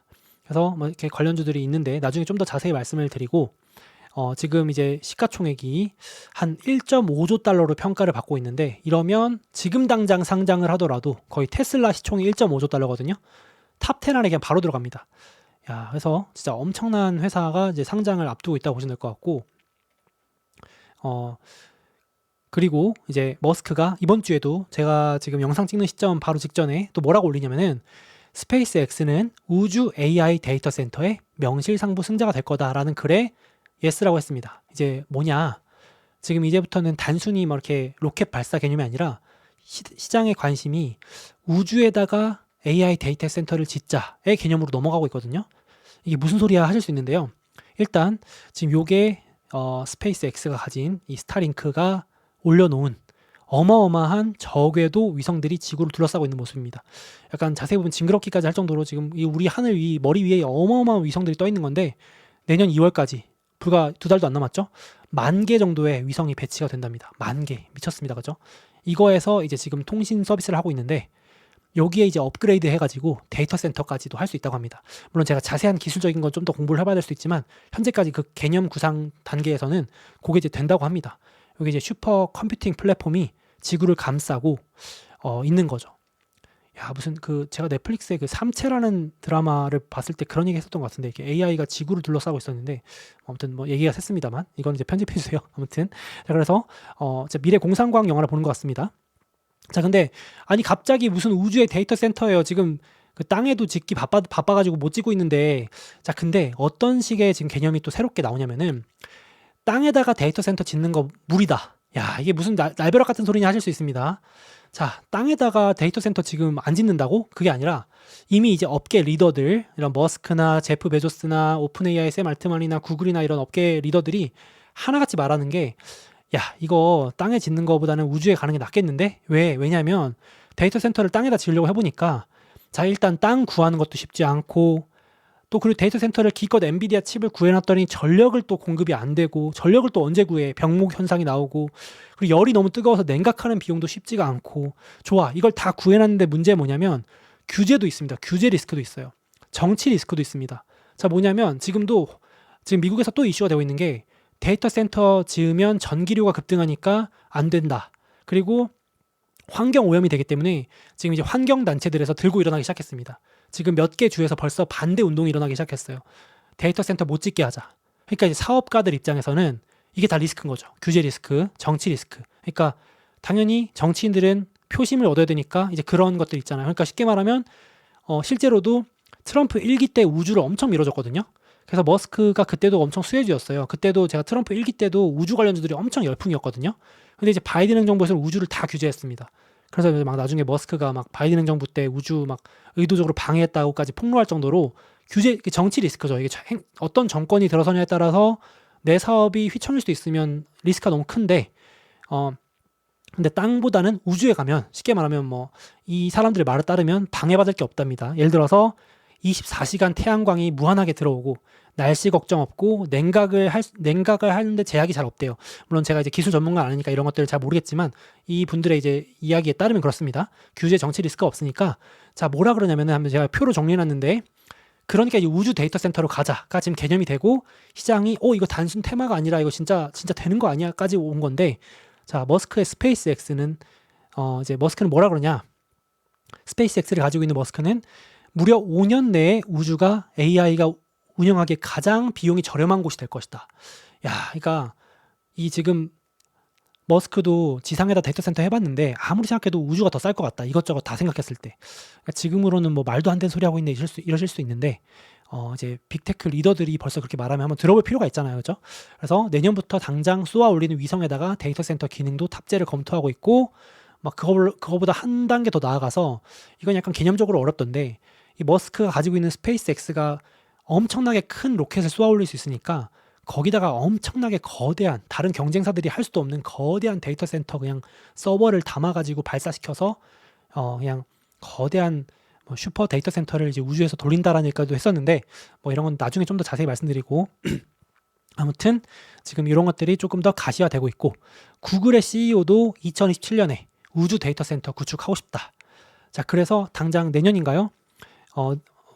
구글 AI 칩 있잖아요. 구글이 자체적으로 만든 AI 칩을 탑재한 위성을 이제 발사를 시작할 거랍니다. 그래서 이것도 좀 재밌는 부분이 있었는데 지금은 우주에서 이제 찍은 위성 사진, 구글 어스 같은 거 보시면 이렇게 막 이렇게 위성 사진 있잖아요. 우리 네이버 지도나 구글 지도 보시면 그런 지도를 찍은 그 위성 사진을 우주에서 지상으로 가져온 다음에 분석을 해야 된대요. 근데 구글에 이제 AI 칩이 있으면 그냥 거기서 바로 분석이 된답니다. 훨씬 비용도 떨어지고 빠르대요. 그러니까 지금은 우주에 있는 위성이 AI가 아니니까 그걸 가져와가지고 막 방대한 데이터를 AI를 땅에서 분석해야 되는데 이제는 우주에서 바로 그냥 필요한 거 AI가 알아서 분석하면 훨씬 더 빨라진다고 합니다. 예를 들면은 지금 뭐 일본에서 뭐 지진이 조짐이 보인다 이런 거를 빠르게 AI가 그냥 알아서 우주에서 분석해서 실시간으로 구글에 표시를 해주고 뭐 어디 뭐 중국에서 뭐 이렇게 해일이나 지진이 났다. 지진이 막 이렇게 뭐 홍수가 났다. 바로 미세한 조짐까지 구글에 이제 AI가 알아서 위성 차원에서 분석을 할 수 있으니까 훨씬 좋다라고 합니다. 지금은 그걸 다 우주에서 못하고 땅에 이제 데이터를 가져와야 되는데 훨씬 나아지겠죠. 그런 식으로 이제 점점점 세상이 바뀔 것 같습니다. 자 그리고 아마존이죠. 제프 베조스가 가지고 있는 블루 오리진도 똑같은 말을 했습니다. 우주가 지상에 있는 것보다 더 비용이 저렴해질 것이고 최근에는 이제 머스크 경쟁하기 위해서 궤도 데이터 센터, 요 지구를 둘러싸고 있는 요걸 저궤도 데이터 센터라고 하는데 요거 전담팀 1년 넘게 운영하고 준비하고 있다. 자 이렇게 해서 지금 리더들이 다 한 얘기를 하고 있으니까 그래도 한번 참고해볼 필요가 있겠죠. 시장의 관심사가 일로 좀 옮겨가고 있다. 그래서 시장이 빠지는데도 이쪽 막 우주 관련주들은 오르고 그런 상황입니다. 그래서 오픈 AI 샘 알트만도 머스크를 또 견제하기 위해서 이제 로켓 발사체 스타트업을 인수를 시도하기로 했었죠. 근데 지금 안 됐다고 하는데 지금 시장에서는 오픈 AI 샘 알트만이 이제 반 머스크 연합을 결성할 가능성도 있다. 그래서 오픈 AI가 그 아마존이나 로켓랩 이런 회사들하고 연합해가지고 반 스페이스X 경쟁을 할 수 있다. 뭐 이런 얘기까지 나오는데 아직 확실한 건 없습니다. 이 정도로 이제 우주 경쟁 시대가 진짜 가시화 될 수도 있는 거죠. 그래서 계속해서 좀 관련주들 주목이 필요하겠다 싶고요. 그래서 요거 보시면 될 것 같고, 제가 가장 또 주목받는 주식들 위주로 넣어놨고, 아니 근데 우주 뭐 스페이스X 상장한다고 이런 걸 투자하는 거 너무 테마주 아닙니까? 테마주 그 돈도 못 버는 것 같은데 이거 아직 너무 먼 미래 아닙니까? 빅테크 리더들도 당장 내년도 아니고 빨라야 내후년이라 그랬는데 너무 좀 이거 급등주 아닙니까? 뭐 급등 단타주 아닙니까? 이러실 수 있는데 그렇게만 보시지 않으셔도 좋겠는 게 한 가지 더 중요한 포인트가 있습니다. 단순히 뭐 내년에 스페이스X가 상장하니까 관심 갖자 이게 아니고 이번 주에 아주 중요한 문서가 발표가 됐어요. 미국에서 매년 12월에 발표하는 중요한 문건이 바로 미국 국방수권법, 영어로 이제 NDAA라는 문건이 쉽게 말하면 미국 방산 예산이 얼마고 그 예산을 어디에 배정하고 어디를 밀어주고 어디에 투자할 것인지 핵심 안보 문서라고 보시면 되겠습니다. 최상위 문건이에요. 최상위 우선순위로. 근데 여기에 결론부터 말씀드려서 우주를 밀어주겠다라고 대폭 이제 예산 증액을 배정한 게 나와서 이제 트럼프 행정부도 단순히 말로만 뭐 우주를 띄운다, 뭐 그냥 단순히 뭐 로켓 발사 많이 한다, 뭐 이런 수준이 아니라 지금 이제 우주의 시대가 왔음을 선언하는 보고서라고 보시면 될 것 같아요. 그래서 요게 단순히 옛날에는 뭐 그냥 달 탐사 간다, 과학의 영역이었다면 이제는 아닙니다. 자, 이제는 군사 패권 안보의 이제 핵심지어가지고 이제 쉽게 말하면 우주를 뺏기면 진다라는 게 미국 이 문건의 핵심입니다. 그러니까 지금 이번에 국방 예산이 9천억 달러 정도 되는데 거의 작년하고 비슷해요. 크게 늘지 못했는데 트럼프가 이제 국방 예산 막 줄이자 그랬거든요. 너무 지출이 많다고 다른데 돈 쓰자고 그랬는데 국방 예산은 거의 비슷하게 가면서도 크게 늘려준 곳이 제일 많이 늘려준 게 우주입니다. 우주 골든돔 프로젝트도 포함해서. 그래서 이 우주를 지켜야지. 이 실제로 요즘 우주는 다 이렇게 저궤도 위성에서 중국이 예를 들어서 미사일 쏜다, 러시아가 미사일 쏜다 이런 거를 우주에서 감시해야 되거든요. 저궤도 위성에서. 그러니까 위성에서 빨리 감지해가지고 조기에 대응을 해야 되는데 우주망을 뺏기고 있으면은 뭐 예를 들어 중국이 여길 다 차지했다. 그러면 미국이 무조건 진다 이렇게 보는 거죠. 그리고 더 먼 얘기로는 달이나 이런데 주요 희토류, 광물 자원들이 있는데 이런 것들도 먼저 우주에 가는 사람이 이기는 거니까 당연히 포기할 수 없는 겁니다. 그러니까 대폭 규제 완화해주고 머스크든 다른 기업들 팍팍 밀어주면서 규제 완화해주려고 하고 트럼프의 행정부의 논리는 계속 똑같습니다. 속도가 속도전이다. 무조건 속도가 빨라야 이긴다. 이렇게 해서 규제 다 풀어주고 있는 상황이고 이번에 예산 늘려줬다. 근데 그게 우주다. 이렇게 보시면 될 것 같고 그래서 제가 여기 써놨지만 단순 테마주가 아니다. 이제 우주가. 제가 트럼프 1기 때는 우주가 약간 테마주라고 말씀드렸던 것 같은데 돈 버는 게 없으니까 이제 진짜 돈이 들어옵니다. 돈이 찍혀요. 우주 관련주가 돈을 벌고 있습니다. 심지어. 자, 그래서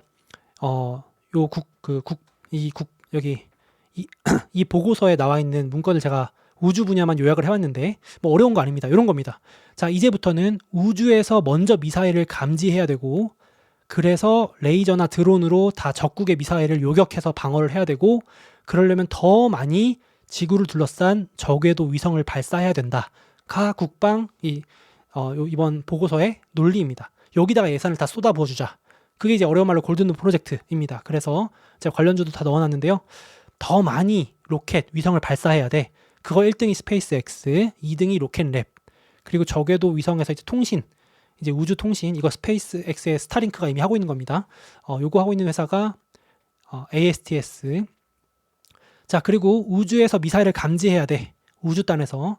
그런 센서나 레이더를 가지고 있는 회사가 레이시온이라는 회사, 위성을 만드는 회사가 노스롭 그루먼, 센서 만드는 회사, LHX 이런 회사들. 자, 이제 감지했으니까 상대 미사일을 요격해야지. 그러면 차세대 요격 미사일 로키드 마틴, 단독 개발, 레이저로 요격해야 돼. 레이시온. 이렇게 됩니다. 자, 그리고 미국, 이제 요거는 이제 우주까지는 아닌데 차세대 무기 늘려주는 측면에서 미국산 드론 이번에도 밀어주자. 중국 드론 다 배제하자. 중국이 드론 너무 잘하잖아요. 막 이제 압도적이잖아요. 지금 그래서 미국이 엄청나게 위기의식을 느끼고 개발시켜주고 있습니다. 예산 몰아주면서 여기 이제 미국에서 가장 그 드론 유망주 1, 2등이에요. 그래서 요 회사들이 있고 유망주니까 약간 고변동이고 그리고 이제 이건 앞선 영상에서 한번 소개해드린 적이 있는데 우리가 도저히 이거 재래식 이제 기존의 시스템 속도로는 이거 중국한테 나중에 밀릴 수 있겠다라는 위기의식이 미국에 있기 때문에 AI 소프트웨어를 적극적으로 받아들여 가지고 혁신을 한번 해보자. 지금 전통 방산 기업들이 너무 좀 느려지고 비대해졌기 때문에 싹 갈아엎자. 단순히 사람 자르고 조직 개편하는 거 말고 팔란티어의 시스템이라든지 구글의 AI라든지 다른 빅테크의 AI를 받아들여 가지고 무기를 더 빠르게 만들고 전략을 데이터 분석을 해가지고 아주 그냥 적국을 이런 미사일 날라오는 거 다 막아내고 요격하고 패권을 지키자 뭐 이런 것들 하기 위한 예산을 대폭 배정했다고 보시면 되겠습니다. 그래서 제가 이제 앞선 영상에서 미 국방부가 처음으로 이제 AI 구글 제미나이 AI 실전 배치했다고 말씀드렸고 팔란티어도 처음으로 도입해가지고 미국 해군 군함 핵잠수함 이런 거 만드는 거 속도 높여주는 시스템 도입됐다고 말씀을 드렸습니다. 그렇게 보시면 될 것 같고 지금 이제 요거는 약간 우주랑 다른 얘기긴 하지만 미국이 진짜로 해군 늘리는데 진심인가 봐요. 배가 많이 부족한가 봐요. 그래서 해군력 증강에도 예산을 많이 배정했습니다. 참고로 미국의 배 만드는 군함 만드는 거의 유일무이한 회사가 HIIR은 티커를 가진 헌팅턴 잉걸스라는 회사입니다. 물론 제너럴 다이나믹스라는 회사도 잠수함 만들긴 하지만 그 영화에 나오는 항공모함 만드는 유일무이한 회사는 군함 HII입니다. 그래서 수혜주가 될 것 같고요. 정리 싹 해드렸습니다. 그래서 이제 우주 방산이랑 그래서 우주 방산은 뗄래야 뗄 수가 없고 2026년에도 계속 기대감을 받을 수 있겠다. 예산이 정부한테서도 들어오고 민간 측면에서도 지금 스페이스X 상장하면서 자금 조달될 거고 그러면 돈이 어마어마하게 이 분야로 들어올 거기 때문에 우리가 계속 관심을 가질 필요가 있지 않을까 생각을 합니다. 자, 그래서 유망 우주와 방산이 섞여 있는 거는 ARC-X, ARK-X 여기 아까 말씀드렸던 뭐 로켓랩이라든지 방산주, 드론주들이 섞여 있고 그리고 국방 예산이 기대 이상으로 늘어났기 때문에 방산주도 생각보다 또 괜찮을 수 있다 이렇게 보실 수 있겠고 단순히 우주 방산을 떠나서 2026년에도 지정학 갈등은 계속될 거기 때문에 뭐 예를 들어서 요즘에 중국하고 일본도 계속 으르렁거리고 있고 물론 뭐 태국 캄보디아 이런 건 조금 작은 이슈니까 제가 봤을 때는 크게 그것까지는 아닌 것 같고 뭐 미국 베네수엘라 이슈도 있고 그 다음에 뭐 물론 당장은 아니지만 중국하고 대만 쪽 양안 갈등도 있고 이제 러우는 종전 준비하고 있는데 또 어떻게 될지 모르고 가자지구 중동 쪽도 있고 계속 이슈는 있기 때문에 전쟁, 지정학 갈등, 우주 이쪽 테마의 방산주 우주 관련주들이 계속 엮이기 때문에 트럼프 행정부 시대뿐만 아니라 장기적으로도 계속 이슈가 될 것으로 생각이 됩니다. 그래서 방산주 ITA나 ARKX 이런 ETF도 한번 보시면 좋을 것 같습니다. 약간 기본적으로 포트폴리오 일부에 깔고 가는 것도 나쁘지 않은 그런 그냥 우상향하는 분야라고 보셔도 좋을 것 같아요. 국방 예산이 계속 늘어나기 때문에 오죽하면 트럼프 대통령이 국방 예산 줄이자 그랬는데 의회에서 초당적으로 그냥 늘려버렸습니다. 대통령의 의견을 무시하고 국방 예산 줄이면 안 된다 이러면서 그 정도로 미국은 국방 예산 늘리는 데 진심이다 이렇게 보여지고요. 우주 관련주들도 계속 제가 이제 또 이슈가 많이 나올 것 같아요. 스페이스X 상장권도 있고 하니까 같이 한번 좀 보시면 좋을 것 같습니다. 자, 다음으로 이제 그래서 여기까지 한번 또 한 주 이슈 정리해봤습니다. 고생 많이 하셨고요. 돌아오는 주는 캘린더 여기 참고하셔가지고 제가 앞서 말씀드렸지만 일본 금리 인상 이런 것들은 이미 시장에 반영한 거라 크게 걱정을 하셔도 되고 다만 이제 뭐 금요일날 미국 선물 옵션 동시 만기일 뭐 이런 것들 때문에 의도적으로 조금 이렇게 악재나 호재 막 부풀리면서 변동성을 만들 수는 있으나 크게 너무 흔들리거나 걱정하실 필요는 없어 보입니다. 그리고 나이키 페덱스 실적 발표, 마이크론 실적 발표가 있습니다. 반도체 영향을 좀 받겠습니다. 자, 고생 많이 하셨습니다. 다음 주에 뵐게요. 그리고 라이브 다시 보기는 멤버십으로 제공된다는 점 좀 양해 부탁드리겠습니다. 실시간으로 오거나 편집된 영상은 전혀 상관없이 보실 수 있어요. 그래서 조금 다시 보시고 싶으신 분들은 멤버십 확인해 주시면 감사하겠습니다. 그리고 연말에 26년 상반기 특강 준비해서 열심히 준비하고 있으니까 가져오도록 하겠습니다. 자, 고생하셨습니다. 그리고 우리 연성님은 뉴스케일 모더나 어때요? 뉴스케일은 원전주고 모더나는 바이오인데 요즘 원전주는 조금 쉬고 있지만 내년에 조금 유동성 장세 살아나면은 좋을 것 같고 모더나는 제약바이오인데 제약바이오는 요즘 좀 심리가 살아나고 있어서 나쁘지 않은 것 같습니다. 뭐 제가 개별주 언급은 좀 쉽진 않지만 그 정도 보시면 될 것 같고요. 로빈후드 빠졌는데 걱정 안 해도 될까요? 로빈후드는 이번에 결국 지금 AI 인프라랑 로빈후드랑 뭐 코인베이스 이런 쪽들 같이 가는데 약간 유동성 기대감 좀 살아나긴 해야 될 것 같아요. 조금 당분간 횡보할 것 같습니다. 좀 쉬었다 갈 것 같아요. 왔다 갔다 하면서 그죠? 올해 로빈후드가 2배 넘게 오른 걸로 제가 알고 있는데 조금 올해 이제 연말까지는 좀 쉬었다 갈 것도 생각을 해야 될 것 같습니다. 근데 뭐 폭락하거나 하는 것까지는 아닌 것 같아요. 고생하셨습니다. 아이렌, 뭐 솔리드 파워 이런 거 다 그런 겁니다. 데이터 센터 관련주랑 저도 이제 알고 있는데 ESS 관련주, 데이터 센터 관련주 이런 것들이 다 지금 유망주로 묶이는데 중소형 유망주들은 약간 지금 쉬었다 가는 장세긴 하죠, 그렇죠?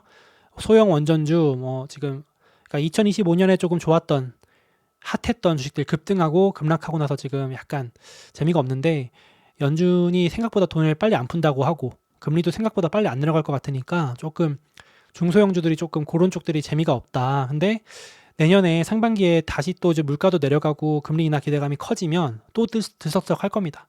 걱정 안 하셔도 돼요. 그래서 다만 조금 재미없을 수 있다. 이런 관점으로 보시면 될 것 같아요. 그죠? 개별주의 문제가 아니고 지금 뭐 데이터 센터 관련주, 그죠? 그다음에 지금 ESS 배터리 전력 관련주들 다 같이 조금 부진합니다. 너무 걱정은 안 하셔도 될 것 같아요.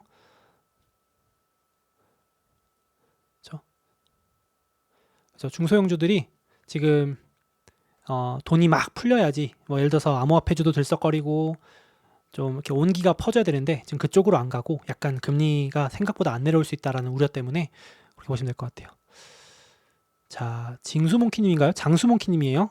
AMD는 저는 뭐 개인적으로 나쁘지 않게 보는데 결국 글쎄요, AMD 그냥 같이 올라갈 것 같은데요. 엔비디아랑 같이 갈 것 같은데요.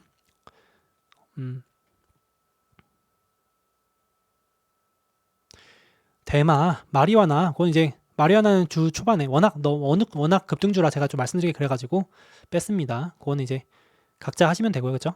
트럼프 행정부의 규제 완화로 인해서 마리화나 관련주 급등, 뭐 이런 거는 뭐 워낙 규모가 사이즈가 작으니까, 그죠?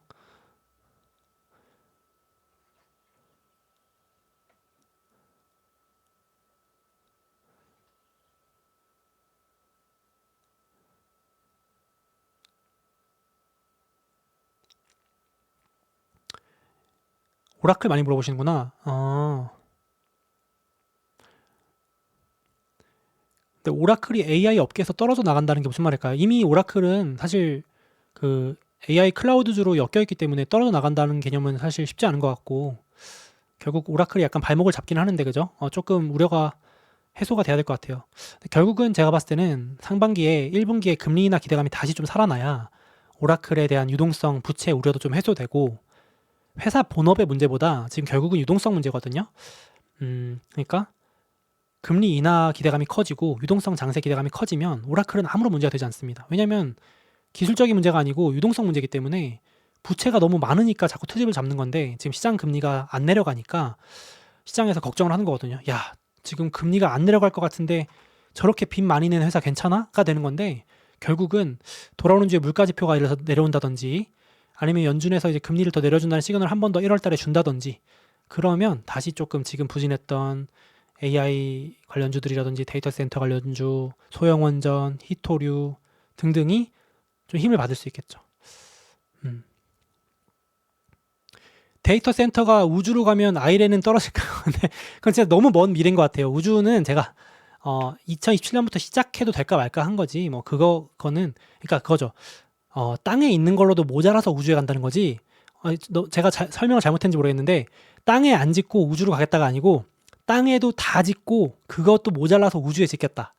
그죠? 그러니까 아이렌이 벌 만큼 벌고 그걸로도 부족해서 지금 이제 우주로 간다지. 지금 당장 아이렌이 짓고 있는 데이터 센터 다 포기하고 우주로 간다. 이거 아니거든요. 그죠? 그죠? 어떤 걱정인지는 아시겠는데 그런 걱정까지는 안 하셔도 될 것 같아요. 박광희님 12월에 어떤 주식 구매하면 좋을지요? 12월 이제 다 끝나가는데요. 이제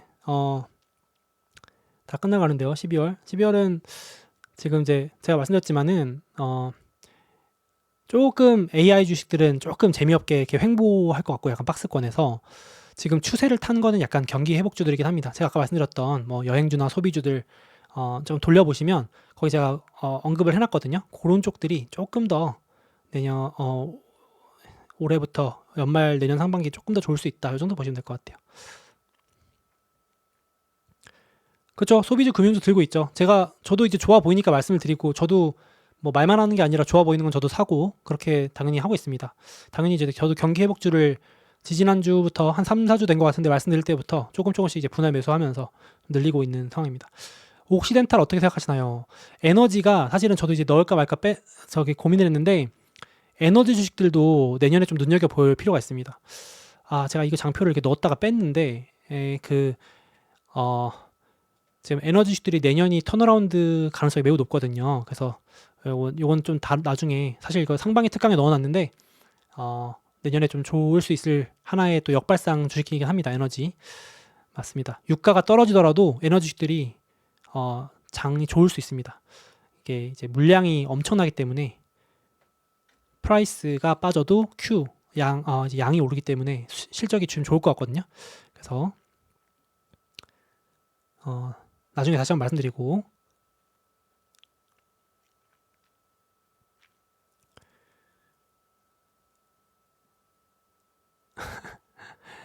도어대시도 나쁘지 않습니다. 도어대시도 나쁘지 않아 보여요. 내부자가 크게 사서 쥐고 있고 장만 나쁘지 않으면 근데 도어대시는 기술주로 좀 편입이 돼 있어가지고 약간 소비주랑 약간 다르게 테크 기업으로 좀 들어가서 약간 이게 같이 묶여서 움직이는 게 있거든요. 근데 도어대시는 약간 소비 회복주로도 볼 수 있지만 기술주도 묶여 있어가지고 나스닥에 묶여 있어가지고 나스닥이 빠지면 덩달아 빠지는 그런 경향은 있긴 합니다. 도배 하시면 안 됩니다. 도배는 특강은 회원만 볼 수 있나요? 아닙니다. 특강은 제가 따로 오픈을 해서 공지를 드릴 예정입니다. 상반기 특강, 뭐 회원 여부하고 상관없습니다. 스페이스 X 상장이 버블 아닐까요? 그럴 수도 있죠. 그럴 수도 있습니다. 그럴 때가 이제 증시가 가장 뜨거울 때 막 오픈 AI, 스페이스 X 이런 애들이 상장을 할 수도 있으니까 증시가 그때가 이제 약간 단기 고점일 수도 있겠죠. 예를 들어서. 근데 지금 버블이라는 얘기는 아니죠. 당연히. 당연히 특강은 이제 라이브에서 다 말씀 못 드리는 얘기들 합니다. 당연히 그렇죠. 거의 라이브에서는 한 10분의 1, 5분의 1 정도밖에 못 한다고 치면은 이제 상반기 특강은 제가 내년 거 싹 다 미리 정리해서 말씀드리는 개념입니다. 달력은 제가 올해는 안 하고요. 소수의견은 12월 다음 주 정도에 미리 오픈하겠습니다. 소수의견 내년 거는요. 금하고 은 좋죠. 금하고 은 좋은데 이게 참 저도 이제 말씀드릴까 말까 하는데 약달러가 지속되면 금하고 은하고 원자재가 좋은 거고 내년 상반기까지는 약달러 전망이 좀 우세하긴 한데 참 원자재가 쉽지가 않아가지고 제가 참 말씀드리기가 원자재는 말 그대로 투자 트레이딩에 약간 영역이긴 하잖아요. 물론 묻어두면 좋다고 할 수 있겠지만 원자재 투자가 참 쉽지가 않아가지고 저도 참 말씀드리기가 쉽지가 않습니다. 근데 개인적으로 좋은데 좋아 보여요. 약달러면은 지금 구리도 좋고 막 원자재들이 올라가는 장이긴 하거든요. 트럼프가 약달러를 원하고 근데 이제 잘 좀 눈치 싸움을 하실 필요가 있겠죠. 왜냐면 워낙 많이 오르긴 했으니까 그죠? 맞아요. 원자재 환율 이런 거 어렵잖아요. 그죠? 막 이렇게 단정 짓기가 쉽지는 않아요. 그죠? 개인적으로 투자하는 건 몰라도 그냥 말씀드리기가 유로는 왜 계속 오를까요? 지금 트럼프 행정부 사이클이 지금요. 제가 이제 따로 이제 이런 것도 다 특강에 넣어놨는데 미국은 금리 인하 사이클인데 유럽, 일본은 금리 동결 인상 사이클로 넘어가고 있습니다. 지금 내년에 유럽 금리 인상도 가능하거든요. 그래서 달러가 약세고 유로 강세 전환 중이죠 지금. 그래서 이제 약달러가 금, 은, 원자재 유리한 구조가 형성이 되고 있죠. 지금 경기가 유럽은 이제 금리 다음 회의에 동결하고 그 다음 내년에 인상도 준비하고 있어요. 사이클이.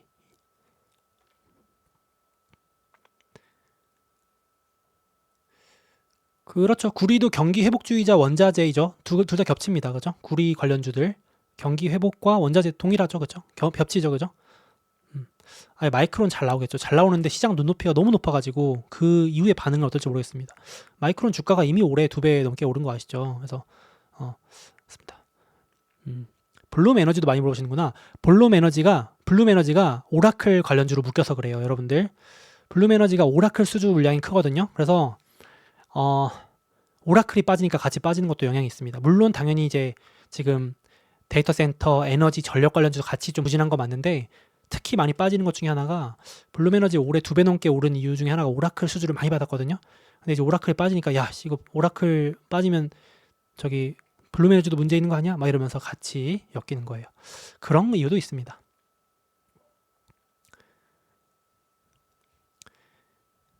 인텔은 트럼프가 밀어줄 가능성이 높아서 이렇게 막 하방 지지는 좀 될 것 같긴 해요. 인텔은. 근데 약간 이제 트럼프 행정부의 그 입김에 따라서 다르긴 했지만 미국 제조업 부활의 핵심이기 때문에 트럼프가 아니더라도 인텔은 좀 키워주려고 하지 않을까요? 근데 이게 뜻대로 될지 모르겠지만, 그렇죠? 자, 그러면 오늘은 여기까지 할게요. 그래도 오늘 또 회원 새롭게 가입해 주신 분 감사드리고, 라이브 끝나고 다시 보기는 멤버십 전용으로 제공된다는 점은 좀 양해를 부탁드리겠습니다. 너무 감사합니다. 고생 많이 하셨고 다음 주에도 또 뵙도록 하겠습니다. 네, 감사합니다. 특강 관련된 건 다음 주에 한 번 더 자세히 말씀드리겠습니다. 고생하셨습니다. 즐거운 주말 마무리 되시고요. 다음 주에 뵙도록 할게요. 특강은 녹화입니다. 녹화본 제가 강의로 특강으로 이제 찍어서 편집해가지고 올릴 겁니다. 감사합니다. 다음 주에 뵐게요. 몽바.